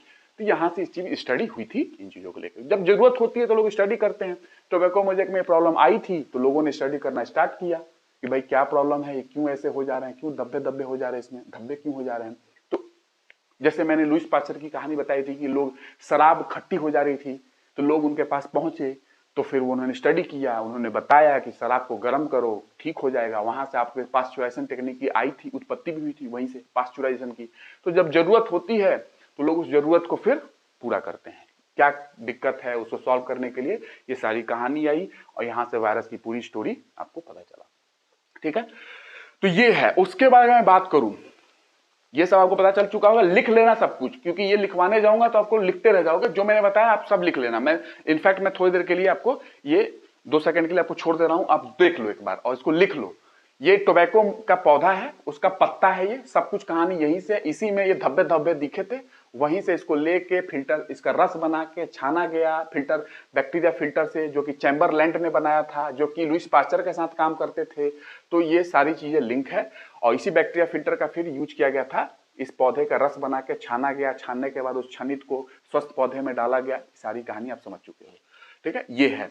अब यहां से अगर मैं बात करूं तो Loeffler and फ्रोच, Loeffler and froze, ये लिख लो, आप लिख लो ये, ठीक है, क्योंकि जिस तरीके से मैंने बताया आपको ये चीजें कंटेंट नहीं मिलेगी। इनफैक्ट अगर कोई टीचर भी देखेंगे बाद में, आज नहीं 2 महीने 3 महीने बाद इस वीडियो को देखेंगे तो उनको भी समझ में आएगी। मैंने थोड़ी डिटेलिंग से आपको बताया ताकि आप कॉन्सेप्ट क्लियर रहे। वायरस को लेके बहुत गलतफहमी फैली है इन चीजों को लेकर 2 साल के दौरान, ठीक है। अभी मैं कोरोना नहीं बताया हूं आपको, एक उत्पत्ति बताया हूं वायरस की कैसे कैसे हुई है, ठीक है। और इनफैक्ट सबसे डिटेल स्टडी होगी, इनफैक्ट यूट्यूब पे में भी, यूट्यूब पे सबसे डिटेल स्टडी होगी। ये पहली बार जो मैंने कराया है आपको, एक बेसिक कॉन्सेप्ट आपको दिया है कि कैसे स्टार्टिंग हुई है वायरस की, कैसे उसकी खोज की गई है, ठीक है। और चैम्बरलैंड जो है, जो कि बैक्टीरिया फिल्टर को बनाए थे पोर्सिलिन के, उससे पोर्सिलिन से बैक्टीरिया, पोर्सिलिन समझते हो क्या आप, एक तरीके का वो होती है छानने के लिए, जैसे छन्नी यूज करते हो ना, उसी तरह पोर्सिलिन बनती है। पोर्सिलिन में बैक्टीरिया छानने के लिए उन्होंने बनाया था, पानी को फिल्टर करने के लिए, बैक्टीरिया रहित करने के लिए, बैक्टीरिया हटाना था पानी से, इसलिए उन्होंने बनाया था। और चैम्बरलैंड लुईस पास्चर के साथ काम करते थे, और लुईस पास्चर रेबीज वायरस पे काम कर रहे थे। तो क्या हुआ, रेबीज वायरस से जो काम कर रहे थे ना, तो इन्होंने भी चैम्बरलैंड का बैक्टीरिया फिल्टर लिया, बोला कि देखो मैं भी ट्राई करता हूं। एक लुईस पास्चर ने रेबीज वायरस का जो है ना, उसको छानने की कोशिश की, तो छानने के बाद वो जो निकला ना वो द्रव, जैसे मैंने यहां बताया आपको, वो द्रव को फिर यूज किया तो देखा कि बीमारी हो रही है। तो उन्होंने बोला कि नहीं यार, ये बैक्टीरिया ही है, लेकिन बहुत छोटा बैक्टीरिया है, तभी ये बैक्टीरिया फिल्टर से निकल जा रहा है। जो बड़े बड़े बैक्टीरिया वो तो रह जा रहे हैं, बैक्टीरिया फिल्टर से निकल जा रहा है। उनको भी ऐसा लगा था कि ये बैक्टीरिया ही है, लुईस पास्चर को। बाद में धीरे धीरे क्लियर हुई थी कि हाँ क्या कहानी है, बट शुरुआत में उनको भी यही लगा था कि ये बैक्टीरिया फिल्टर ही है जो ये सब कुछ कर रहा है, ठीक है। तो ये कहानी आप समझ चुके होंगे कि क्या मैंने बताया आपको, ठीक है। तो ये सब ध्यान रखना आप, तब जाके आपको क्लियर होगा कि क्या कहानी है। लुईस पास्चर की भी बात यही लगा था, क्योंकि लुईस पास्चर इनके साथ काम ही करते थे। उन्होंने भी रेबीज के वायरस पे इन्होंने इस बैक्टीरिया फिल्टर का यूज किया था, ठीक है।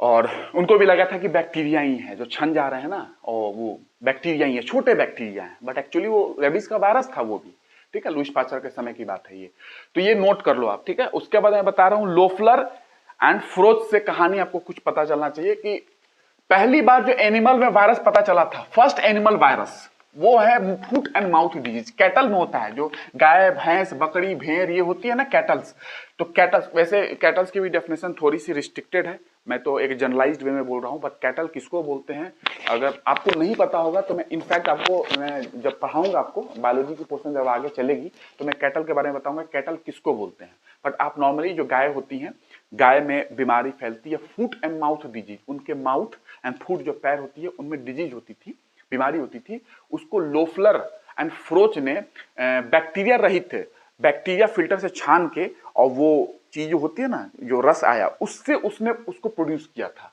तो ये प्रूव हुई थी कि बैक्टीरिया फिल्टर से छन चुकी है, तो बैक्टीरिया तो होगा नहीं रस में, इस रस में बैक्टीरिया नहीं है। तो इसीलिए जब इससे उन्होंने प्रोड्यूस किया बीमारी उस गाय में, जो कैटल थी, फुट एंड माउथ डिजीज को क्रिएट किया, बनाया कि हाँ भैया ये हो जा रही है बीमारी, तो यहां से पता चला कि हाँ वायरस ही है ये, ठीक है। तो ये लोफलन एंड फ्रोज ने है जो फुट एंड माउथ डिजीज के बारे में बताया था। Foot and mouth disease kettles में होती है ये, ठीक है। लोफलर एंड फ्रोज, तो लोफलर एंड फ्रोज की बात जाती है कि इन्होंने ही जानवरों के जीवाणु रहित छनित से, जो जीवाणु से आपने बैक्टीरिया फिल्टर से छान लिया है ना, बैक्टीरिया फिल्टर से, वो बैक्टीरिया फिल्टर से छान लिया, अब वो छनित जो बची है, छनित से क्या कहते हैं मुंह एंड फुट एंड माउथ की डिजीज उन्होंने प्रोड्यूस किया था इसी छनित से। तो क्लियर हो चुका था कि बैक्टीरिया तो नहीं होगा, क्योंकि बैक्टीरिया फिल्टर से आपने छाना है, तो ये वायरस ही है, वायरस ही है, ठीक है। तो लोफलर एंड फ्रोज,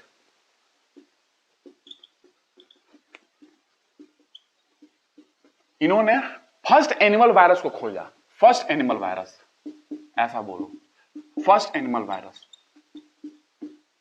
जो कि कैटल में मिला था, उसका नाम है फुट एंड माउथ डिजीज होती थी कैटल में, फुट पैरों की, माउथ मुंह की, foot and mouth disease cattle में बहुत ही फेमस है, कैटल में होती थी फुट एंड माउथ डिजीज, जो कि फर्स्ट एनिमल वायरस था, जो कि ये पता चला था, इन्होंने लोफलर एंड फ्रोज ने पता लगाया था। वही वैसे ही बैक्टीरिया फिल्टर से छाना, और जो रस थी उस रस से इन्होंने गाय में, कैटल में ये बीमारी को पैदा किया। तो इनको क्लियर हुआ कि हाँ भैया ये तो बैक्टीरिया नहीं हो सकता है, क्योंकि मैंने बैक्टीरिया फिल्टर से छान लिया है, तो जो रस है उसमें वायरस ही है।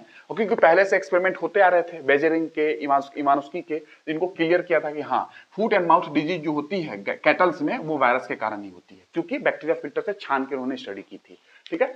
लोफलर एंड फ्रोज, ये है। उसके बाद अगर मैं बात करूं, ये हो गया first animal virus, foot and mouth disease virus है ये।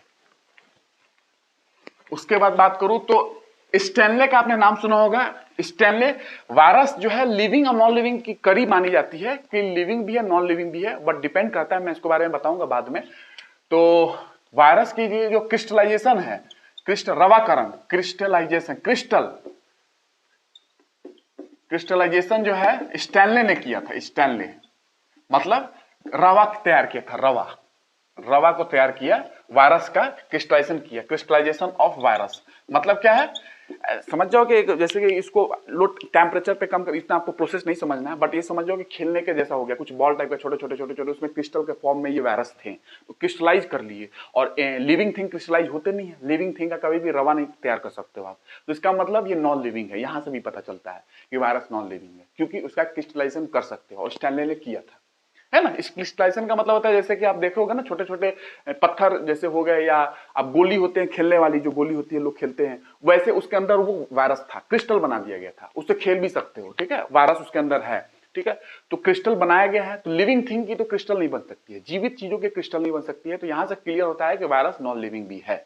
एक प्रॉपर्टी आपको पता चला, ठीक है। ऐसे बहुत सारी प्रॉपर्टी है। वायरस जो है रेस्पिरेशन नहीं करता है, श्वसन अभिक्रिया नहीं करता है, उत्सर्जन एक्सक्रीशन नहीं है, वायरस में ग्रोथ नहीं होती है, अगर बाहर है तो वायरस की साइज ग्रोथ नहीं होती है, ये सारी चीजें, रेस्पिरेशन नहीं है, उसके अंदर मेटाबॉलिज्म नहीं है, एक्सक्रीशन नहीं है, क्रिस्टलाइजेशन कर सकते हो, ये सारी प्रॉपर्टी है कि ये नॉन लिविंग है, ये निर्जीव है। इससे पता चलता है कि निर्जीव है। जीव कब हो जाता है, जब ये किसी एनिमल में, किसी होस्ट में, किसी जानवर में, किसी मानव में, जैसे कोरोना वायरस मानव में, तो वहां जाके अपना रिप्रोडक्शन स्टार्ट कर देता है, ये मल्टीप्लीकेशन स्टार्ट कर देता है। तो ये प्रॉपर्टी जो रिप्रोडक्शन वाली है, ये लिविंग थिंग की होती है, तो इसलिए बोलते हैं कि एनिमल में गया तो लिविंग हो गया, क्योंकि लिविंग प्रजनन तो क्या करते हैं, लिविंग थिंग करते हैं, जीवित चीज जो है, जीवित जीव है, वही तो प्रजनन करते हैं। तो ये प्रजनन वाली जो प्रॉपर्टी है वो किसी जीव में दिखाता है, किसी एनिमल में घुस गया तो वहां प्रजनन करने लगेगा, अपनी संख्या बढ़ाएगा, तो ये प्रजनन वाली प्रॉपर्टी लिविंग थिंग में होती है। लेकिन जब बाहर है, किसी जीव में नहीं है, बाहर पड़ा हुआ है, कहीं भी पड़ा हुआ है, बाहर टेबल पे, कुर्सी पे, कहीं भी पड़ा हुआ है, बर्तन में चिपका हुआ है, तो ये नॉन लिविंग प्रॉपर्टी शो करेगा। इसका क्रिस्टलाइजेशन हो सकती है, ये श्वसन नहीं करता है, रेस्पिरेशन नहीं करता है, इसके अंदर डाइजेशन की कोई चीज नहीं है, सेलुलर ऑर्गेनाइजेशन नहीं है, सेल वगैरह नहीं मिलेंगे, सेलुलर ऑर्गेनेल्स नहीं मिलेंगे, माइटोकॉन्ड्रिया, गोल्जी बॉडी, सेंट्रियोल्स, सारी चीजें नहीं मिलेगी आपको।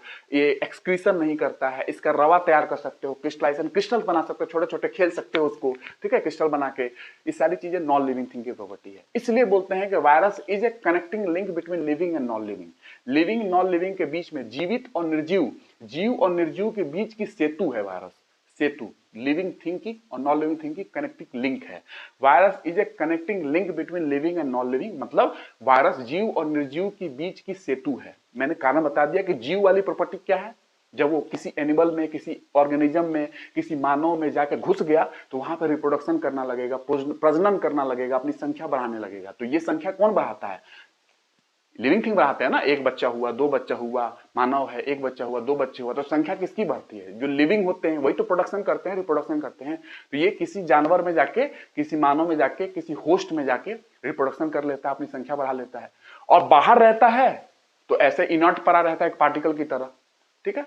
तो इसीलिए बाहर जब देखोगे तो ये इनर्ट है, किसी लिविंग में जाओगे देखोगे किसी लिविंग में घुस चुका है ये, तो वहां पर अपनी रिप्रोडक्शन करता है, ये अपनी संख्या बढ़ाता है ना, और सेल को मारता है, फिर उसको फोड़ता है, उसको तोड़ता है, उसको मार के दूसरे सेल में घुसता है, अलग अलग सेल को, सारे सेल को प्रभावित कर देता है। तो ये प्रॉपर्टी लिविंग वाली है। बट अगर बाहर देखोगे, बाहर किसी सरफेस पे, तो ये निर्जीव की तरह बर्ताव करता है, निर्जीव की तरह। इसके अंदर कोई रेस्पिरेशन नहीं है, कोई डाइजेशन नहीं है, कोई एक्सक्रीशन, उत्सर्जन नहीं है, कोई पाचन क्रिया नहीं है, कोई उपापचय क्रिया, मेटाबॉलिज्म नहीं है। आप रवा तैयार कर सकते हो, खेल सकते हो, छोटे छोटे गोली टाइप का बना लो, खेल सकते हो, रवा बन जाती है इसके, क्रिस्टलाइजेशन कर सकते हो इसका। और स्टैनले ने किया था, आप समझ चुके होंगे, मैंने अच्छे से बता दिया आपको, ठीक है। स्टैनले ने, डेलब्रुक एक साइंटिस्ट है जिन्होंने म्यूटेशन का पता लगाया था, डेलब्रुक, क्योंकि म्यूटेशन की बहुत बात चल रही है ना, म्यूटेशन, उत्परिवर्तन। म्यूटेशन का मतलब क्या होता है, एक लाइन में समझ लो, सिंपल आपके लेवल पे, अचानक से होने वाला परिवर्तन, अचानक से कुछ भी जो हो वो बदल जाओ। होता है ना, कुछ लोग होते हैं आज कुछ कल कुछ और, परसों कुछ और, कुछ लोग ऐसे भी होते हैं आज कुछ और बताओ कल कुछ और बताओ, बर्ताव बदल जाती है, आज कुछ और कल कुछ और, ना इस घाट पे ना उस घाट पे, सब जगह घूमते रहते हैं। तो ये वायरस ऐसे ही होते हैं, म्यूटेशन करते हैं, और हर वायरस म्यूटेशन करता है। मैंने पिछली क्लास में बताया था कि कोरोना वायरस को लोग बोल रहे थे कि वो म्यूटेशन कर रहा है। ये वुहान में भी निकला था, चाइना में, अखबार में, न्यूयॉर्क टाइम्स अमेरिका में भी निकला था, अपने यहाँ के डॉक्टर भी बोलते थे, अपने यहाँ के अखबार में भी लोग बोलते थे, बहुत लोग बोले हैं, डॉक्टर्स तो बहुत कम लोग मैंने सुना है, बट अखबार वगैरह में, पेपर वगैरह में ऐसा बोला गया, न्यूज पेपर में, कि ये म्यूटेशन कर सकता है corona virus. You are wrong. All virus having the ability to mutate in every reproduction cycle, हर रिप्रोडक्शन साइकिल में अपने आप को म्यूटेट करता है वो, ठीक है। तो ये गलत टर्म यूज करते हैं लोग, ठीक है। हर वायरस म्यूटेट करता है, ये बोलना ये कोरोना वायरस म्यूटेट कर जाएगा, ये गलत चीज है। म्यूटेट हर वायरस करते हैं, ठीक है, ध्यान रखना है। तो ये थोड़ा टर्म गलत यूज करते हैं लोग, क्योंकि नॉलेज की कमी है, तो इसलिए, क्योंकि आप जब तक अच्छे तरीके से डिटेल नहीं पढ़ोगे तो आप कैसे बोल सकते हो कि म्यूटेट करता है नहीं करता है, तो वो समझना जरूरी है। डेलब्रुक ने म्यूटेशन का पता लगाया था, वायरस में जो म्यूटेशन होती है डेलब्रुक ने पता लगाया था, ठीक है। तो ये डेलब्रुक तक की है कि म्यूटेशन उत्परिवर्तन जो होती है, अचानक से होने वाला परिवर्तन, किसी जीव में अचानक से होने वाला परिवर्तन, वो परिवर्तन कहाँ होगा, जीन के लेवल पे होगी, कहाँ होगी, मैं बता दूंगा जब मैं जेनेटिक्स पढ़ाऊंगा आपको, ठीक है। तो ये म्यूटेशन का पता उन्होंने लगाया, ठीक है। उसके बाद बाउडिन एंड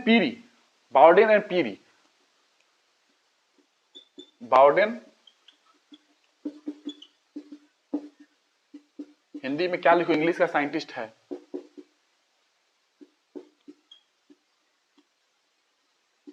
बाउडेन एंड पीरी ने बताया कि वायरस के अंदर दो चीज होते हैं, जो आप जानते हो ना, न्यूक्लिक एसिड, प्रोटीन। इन्होंने ही बताया था एक्चुअली, इनकी नाम जाती है। कॉन्ट्राडिक्शन हो सकते हैं, मैं वो बता रहा हूं जो ज्यादा सटीक है। न्यूक्लिक एसिड एंड प्रोटीन के बने होते हैं वायरस, इन्होंने बताया था, बाउडेन एंड पीरी वो लोग हैं जिन्होंने बताया था कि जो वायरस होती है उसके अंदर न्यूक्लिक एसिड और प्रोटीन के बने होते हैं, ठीक है। ये चीजें उन्होंने बताया था, ठीक है, ये ध्यान रखोगे। उसके बाद nucleic acid, protein, nucleic acid infectious होता है, ये इन्फेक्शन करता है, ठीक है, यही है जिसकी संख्या बढ़ती है, बाकी कहानी आपको उतना नहीं जानना है। प्रोटीन कोई इन्फेक्शन का पार्ट नहीं रखता है, इसमें कोई भी संक्रमण करने की कैपेबिलिटी नहीं है। तो हर्शी एंड चेज ने बताया था कि प्रोटीन जो होती है वायरस के अंदर, प्रोटीन, उसके अंदर संक्रमण करने की क्षमता नहीं होती है, वो इन्फेक्शन नहीं कर सकते हैं। तो हर्शी एंड चेज ने बताया था कि वायरस के प्रोटीन के पास कोई संक्रमण करने की क्षमता नहीं होती है, ये प्रोटीन के पास संक्रमण करने की क्षमता नहीं होती है, इन्फेक्शन नहीं करते हैं प्रोटीन, ठीक है। तो इन्फेक्शन करने की क्षमता नहीं होती है प्रोटीन के पास, ठीक है, प्रोटीन के पास। हर चीज ने बताया था। बाउडेन पीरी ने बताया था कि वायरस जो है न्यूक्लिक एसिड प्रोटीन के बने होते हैं, जो आपने जाना, इतने समय से मैं वही बता रहा हूं। Nucleic acid protein, nucleo protein बोल सकते हो, न्यूक्लियो प्रोटीन मैंने बताया भी था पहले। डेलब्रुक ने म्यूटेशन का पता लगाया था। तो ये अपनी कहानी है, अभी भी बहुत सारी चीजें हैं इसमें। ल्यूरिया है, गियरर श्रैम है, ल्यूरिया ने कुछ बताया था, आपको नहीं जानना है, मैंने एक लिमिट तक बता दिया जो आपके काम की चीजें हैं। ल्यूरिया है, गियरर और श्रैम है, ये सारी चीज मैं वायरोलॉजी की कोर्स में बताऊंगा, जब मैं डिटेल कोर्स करूंगा। वो आप लोगों के काम के नहीं है, जब मैं एक टोटल कोर्स लेके आऊंगा, 20-30 घंटे 40 घंटे की कोर्स होगी वायरोलॉजी की, टोटल उसमें पूरी वायरस की डिटेलिंग होगी, जैसे वो कैसे करते हैं, बॉडी के अंदर कैसे जाते हैं, कैसे एड्जॉर्प्शन होता है, कैसे पेनिट्रेशन होती है, कैसे सिंथेसिस ऑफ बायोकेमिकल्स होती है, ये सारे उनके प्रोसीजर है बॉडी में जाने के बाद, क्या क्या करते हैं, ठीक है ना, कैसे असेंबली होती है, एक्चुअली असेंबली करते हैं वो लोग। पहले बनता है न्यूक्लिक एसिड, इधर बन गया शरीर के अंदर, सेल के अंदर, अपनी कोशिका के अंदर, जैसे आपके अंदर वायरस गया तो कैसे मल्टीप्लिकेशन करेगा अपना, वो पहले न्यूक्लिक एसिड बन जाएगा एक जगह। इसकी कहानी है, आपको थोड़ा सा लाइट में बता देता हूं। प्रोटीन बन गया, न्यूक्लिक एसिड प्रोटीन बन गया, अभी तक वायरस नहीं बना है, अब ये धीरे धीरे असेंबली होगी दोनों के, न्यूक्लिक एसिड प्रोटीन की, और इसी को बोलते हैं वायरस। असेंबली हो गई, उसके बाद ये बाहर निकल जाएगा, क्योंकि वायरस क्या होता है, न्यूक्लिक एसिड प्रोटीन। तो असेंबली होती है, एक न्यूक्लिक एसिड बनेगा इसका, डीएनए आरएनए कोई भी एक, और ये प्रोटीन बनेगी, दोनों की असेंबली होगी, असेंबली होने के बाद फिर आगे निकलता है। तो असेंबली होती है। बाकी जानवरों में क्या होती है, बैक्टीरिया है, तो एक बैक्टीरिया तो ये डिवाइड करेगा, बाइनरी फिजन, तो दो बनेंगे, ठीक है, बाइनरी फिजन करेगा, दो बनेगा, ये डिवाइड होंगे बैक्टीरिया, तो एक दो बनेंगे, ये दो बनेंगे, ठीक है, ये डिवाइड होगा तो ये दो बनाएंगे, ये दो बनाएंगे। तो ऐसे बाइनरी फिजन करते हैं बैक्टीरिया, जीवाणु, जो कि बैक्टीरिया बीमारी करते हैं ना, एंथ्रेक्स है, कोलेरा है, लेप्रोसी है, कोड, ये सारे बैक्टीरिया बीमारी करते हैं, टीबी है जो मैंने बताया। तो ये बैक्टीरिया ऐसे डिवाइड करते हैं, अपनी संख्या बढ़ाते हैं। लेकिन वायरस ऐसा नहीं है, वायरस की अलग ही कहानी है। वायरस पहले कहते हैं कि मैं न्यूक्लिक एसिड प्रोटीन हमारे पास है, बस यही दो चीज हमारे पास, तो हम न्यूक्लिक एसिड बनाएंगे सेल के अंदर, किसी बॉडी के अंदर, जिसमें हम घुसे हैं सेल में, जिस बॉडी के अंदर हमने एंट्री मारा है, बीमारी करने वाले हैं हम किसी बॉडी में, जैसे कोरोना वायरस देख लो, तो न्यूक्लिक एसिड बनाऊंगा, प्रोटीन बनाऊंगा, फिर उसकी असेंबली करूंगा, फिर बाहर निकलूंगा फोड़ के सेल को। मतलब क्या है, इतने गद्दार हैं ये कि जिस सेल में अपनी अपनी ये सामान बनवा रहे हैं, अपना जो उनको चाहिए न्यूक्लिक एसिड प्रोटीन बना रहे हैं, उसी चीज में बोलते हैं ना, जिस थाली में खा रहे हो उसी में छेद कर रहे हो। तो वही बात है कि जिस सेल में थे उसी सेल में, उस सेल से सब कुछ किडनैप कर लिया, उनको कंट्रोल में करके बोला तुम मेरा न्यूक्लिक एसिड बनाओ, अब तुम मेरा प्रोटीन बनाओ। दोनों बनवाया, उसके बाद असेंबली हुई, असेंबली होने के बाद दोनों की, अब फोड़ के सेल को निकल गए बाहर, अब दूसरे सेल में घुस गए, उनसे कहा तुम मेरा न्यूक्लिक एसिड बनाओ, तुम मेरा प्रोटीन बनाओ, दोनों बन गए, असेंबली हुई, असेंबली होने के बाद फिर उसको फोड़ के बाहर निकल गए एक सेल को। तो पूरे सेल को ऐसे ही प्रभावित कर देते हैं, संक्रमित कर देते हैं ऐसे ही, ठीक है। तो एक थाली में खाते हैं, उसी में छेद कर देते हैं, ये वो है वायरस, ठीक है। लेकिन इसके फायदेमंद भी बहुत हैं। अब मैंने आपको बताया था, इसके फायदे सुन लो जल्दी से, फटाफट फायदे सुन लो। फायदा क्या है? फायदा विकास की जो क्रिया है उसमें जीव और निर्जीव के बीच की कड़ी बताते हैं। विकास, इवोल्यूशन जो हुई है ना, ह्यूमन बींग्स की इवोल्यूशन, करोड़ों साल पहले से इवोल्यूशन जो हुई है, कैसे मानव आया, कैसे अलग अलग जानवर आए, तो जीव और निर्जीव के बीच की कड़ी को बताते हैं ये। जो बैक्टीरिया वायरस होते हैं, जैसे बैक्टीरियोफाज, जो कि बैक्टीरिया को प्रभावित करते हैं, जो बैक्टीरिया को खाते हैं, उनको प्रभावित करते हैं, उनको मारते हैं, उनको इन्फेक्ट करते हैं, वो बैक्टीरियोफाज बैक्टीरियोफाज एक वायरस है जो कि बैक्टीरिया की स्ट्रेंथ, प्रभेद को पता लगाने में यूज किया जाता है। बैक्टीरिया की स्ट्रेंथ को पता लगाने में यूज किया जाता है। वही बैक्टीरियोफाज वायरस गंगा नदी में जो पॉल्यूशन है, आप जो सुने हुए हो कि गंगा नदी का पानी खराब नहीं होता है, ये बैक्टीरियोफाज वायरस उस गंगा नदी के पानी में जितने बैक्टीरिया होते हैं उनको खा जाता है ये। तो इसीलिए गंगा नदी का पानी खराब नहीं होता है। इसीलिए गंगा नदी का पानी में पहले बोला जाता था, पहले, आज तो पॉल्यूशन कर चुके हो, पहले गंगा यमुना के पानी में बोला जाता था कि कोलेरा और क्या कहते हैं, अलग अलग जो बीमारी होती है, कोलेरा हो गया, एंथ्रेक्स हो गया, इन सारी की बीमारी की जो बैक्टीरिया होती है पानी में नहीं है, क्योंकि बैक्टीरियोफाज उनको खा जाता है। तो इसलिए बीमारी नहीं होती है गंगा नदी के पानी से। उसकी पानी को बोतल में रख लो, खराब नहीं होती है, सदियों तक चलती है, क्योंकि बैक्टीरियोफाज वायरस उस पानी में है जो कि बैक्टीरिया को खा जाता है, तो पानी शुद्ध रहता है, अच्छा रहता है। तो बैक्टीरियोफाज देखो जल निर्मलीकरण कर रहा है, जल को अच्छा कर रहा है, साफ कर रहा है, निर्मलीकरण बोल सकते हो जल को, बैक्टीरियोफाज वायरस देखो फायदेमंद। उसके बाद देखो बैक्टीरियोफाज ही ये क्या करता है कि और भी वायरस है, जैसे बैक्टीरियोफाज तो और भी काम करता है, तो और वायरस क्या करते हैं, जैसे कि मृदा है, सॉइल में कुछ बैक्टीरिया होते हैं, हानिकारक बैक्टीरिया, उस हानिकारक बैक्टीरिया को मारने का काम करता है। तो बायोलॉजिकल कंट्रोल के यूज में आती है।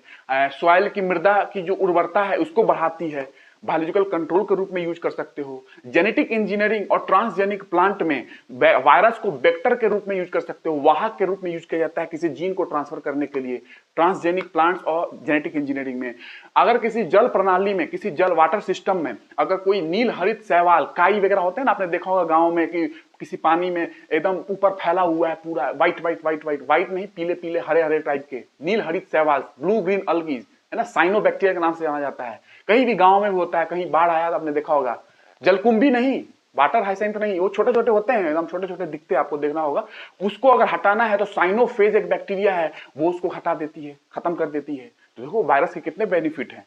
आपको लग रहा है कि बस ऐसे ही वायरस के, मैंने बताया बायोजियोकेमिकल साइकिल में यूज किए जाते हैं। जितने ओशियन में कार्बन का सिंक बना के बैठे हुए हो, जितने, ये वायरस का बहुत बड़ा रोल है। वायरस सबसे लार्जेस्ट बायोडाइवर्सिटी अर्थ पे उन्हीं की है, लार्जेस्ट 10⁻⁴, मैं उतना डिटेलिंग में नहीं जा रहा हूं, लार्जेस्ट बायोडाइवर्सिटी वायरस की है। अगर आप ऐसे कंसीडर, ऐसा मत सोच लेना कि लाइफ को कंसीडर करके बोल रहे हो बायोडाइवर्सिटी, आप नॉर्मल देखोगे तो बायोडाइवर्सिटी सबसे ज्यादा वायरस की है। कितने फायदे हैं। और वायरस की बताऊं, अगर वायरस नहीं होता तो आपके जो प्लेसेंटा होती है ना, प्लेसेंटा आपने सुना होगा, प्लेसेंटा जो गर्भ होती है वहां पे प्लेसेंटा से जुड़ा होता है, वहीं से न्यूट्रिशन बच्चे को जाती है गर्भ में प्लेसेंटा के थ्रू। वो प्लेसेंटा कभी नहीं बनता अगर रेट्रोवायरस सेंसेशन जीन नहीं देते। सेंसेशन जीन रेट्रोवायरस के द्वारा, रेट्रोवायरस एक ग्रुप है, रेट्रोवायरस के द्वारा सेंसेशन जीन ट्रांसफर किए जाते हैं, वो सेंसेशन जीन के थ्रू प्लेसेंटा बनता है। सोचो, गर्भ में तो वायरस नहीं होते, रेट्रोवायरस, तो प्लेसेंटा नहीं बनता, सेंसेशन जीन वही देता है, सेंसेशन जीन वही ट्रांसफर करता है। देखो फायदेमंद। Yellowstone national park, Yellowstone national park New York, आप जानते हो अमेरिका न्यूयॉर्क में येलोस्टोन नेशनल पार्क में एक ग्रास है, एक ग्रास जो कि हॉट स्प्रिंग होता है ना, जियोथर्मल वेंट्स, हॉट स्प्रिंग जहां पे एकदम पानी उबला निकलते रहता है, एकदम गर्म हाई टेम्परेचर, वहां पे वो ग्रास सर्वाइव कर जाती है, वो घास उतने हाई टेम्परेचर पे, हाई एसिडिटी पे। क्यों? क्योंकि वायरस रिस्पॉन्सिबल है। उस ग्रास में, उस घास में बैक्टीरिया एंड वायरस की सिम्बायोटिक एसोसिएशन है। बैक्टीरिया एंड वायरस उस ग्रास में सिम्बायोसिस करके रहते हैं। फंगस के अंदर वो वायरस रहता है, फंगस के अंदर वो वायरस रहता है, और ये दोनों के दोनों उस ग्रास में रहते हैं, उस घास में। और इसके कारण उस घास के पास एबिलिटी है कि वो इतने हाई टेम्परेचर पे सर्वाइव करती है। जियोथर्मल वेंट्स में, जियोथर्मल वेंट्स जो होती है वहां पे, हॉट स्प्रिंग जो है येलोस्टोन नेशनल पार्क में, वो घास सर्वाइव करती है। घास का नाम क्या है आपको जानना नहीं है, ठीक है?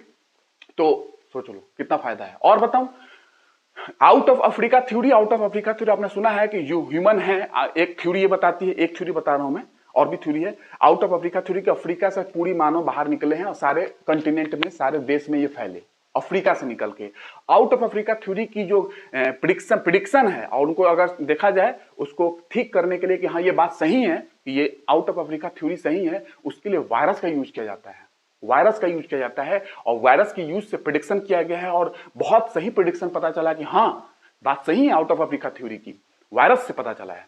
वायरस भी इस चीज को क्लियर की है ना? आपने नाम नहीं सुना होगा उस वायरस का। वो वायरस, आप 10 साल के होते हो ना, आपके हर किसी के बॉडी में, हर कोई, दुनिया का हर आदमी इंफेक्टेड है उस वायरस से। आपको बीमारी नहीं करता वो वायरस, हर आदमी उस इंफेक्टेड है उस वायरस से, और आपकी मूवमेंट को वो ट्रैक कर सकता है।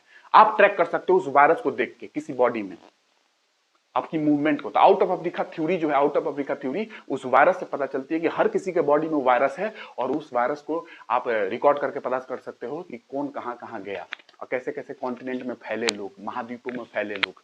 आउट ऑफ अफ्रीका थ्योरी की जो कहानी है, मैं कितना बता दूं कम ही रहेगा, अभी बहुत कुछ बचा हुआ है, बट आज के लिए इतना ही रखता हूं। नेक्स्ट क्लास में बात करूंगा। आई होप मैंने बहुत ही आपको दिया है, ये बहुत डिफरेंट वीडियो होगा, लोगों को देना ये वीडियो बहुत ही डिफरेंट वीडियो होगा। मैं जानता हूं, 8 साल से मैं देख रहा हूं, बहुत ही डिफरेंट वीडियो है। मैंने वायरस को लेते हुए, जिस तरीके से चल रही है कोरोना वायरस, मैंने अभी कोरोना पे बात नहीं किया है, आपको बेसिक चीजें बताने की कोशिश की है। आप, मुझे उम्मीद है कि आपको मजा आया होगा और मजा आएगा, क्योंकि इस टाइप की क्वालिटी आपको जल्दी नहीं मिलेगी, इनफैक्ट नहीं मिलेगी। मैंने देखा हूं और उसके हिसाब से मैंने बताया जो आपके काम की चीजें हैं, और शॉर्ट में मैंने बहुत सारी चीजें आपको बता दी। आप मेंस में लिख लोगे, इतने टर्म मैंने वायरस के फायदे बताए आपको, सब कुछ लिख लेना, और अगली क्लास में होगा तो मैं आपको कुछ लिख के भी दे दूंगा, ठीक है? नेक्स्ट क्लास में बात करता हूं। ये समझाना बहुत जरूरी था, मे भी और भी चीजें बची हुई है, लेकिन मैंने कोशिश किया है कि कम से कम मैं आपको कितना बता दूं। चीजें बहुत बची हुई है, लेकिन मैंने वायरस के फायदे मैंने कोशिश की कि आपको बता ही दूं। तो 6, 7, 8 फायदे तो मैंने बता दिए। आपने देखा होगा कि वायरस का आप यूज कहां कहां कर सकते हो अच्छे काम के लिए। वायरस हमारे लिए बीमारी भी करते हैं, डिजीज भी करते हैं, लेकिन उनका फायदा भी है। नेक्स्ट क्लास में मिलता हूं, धन्यवाद।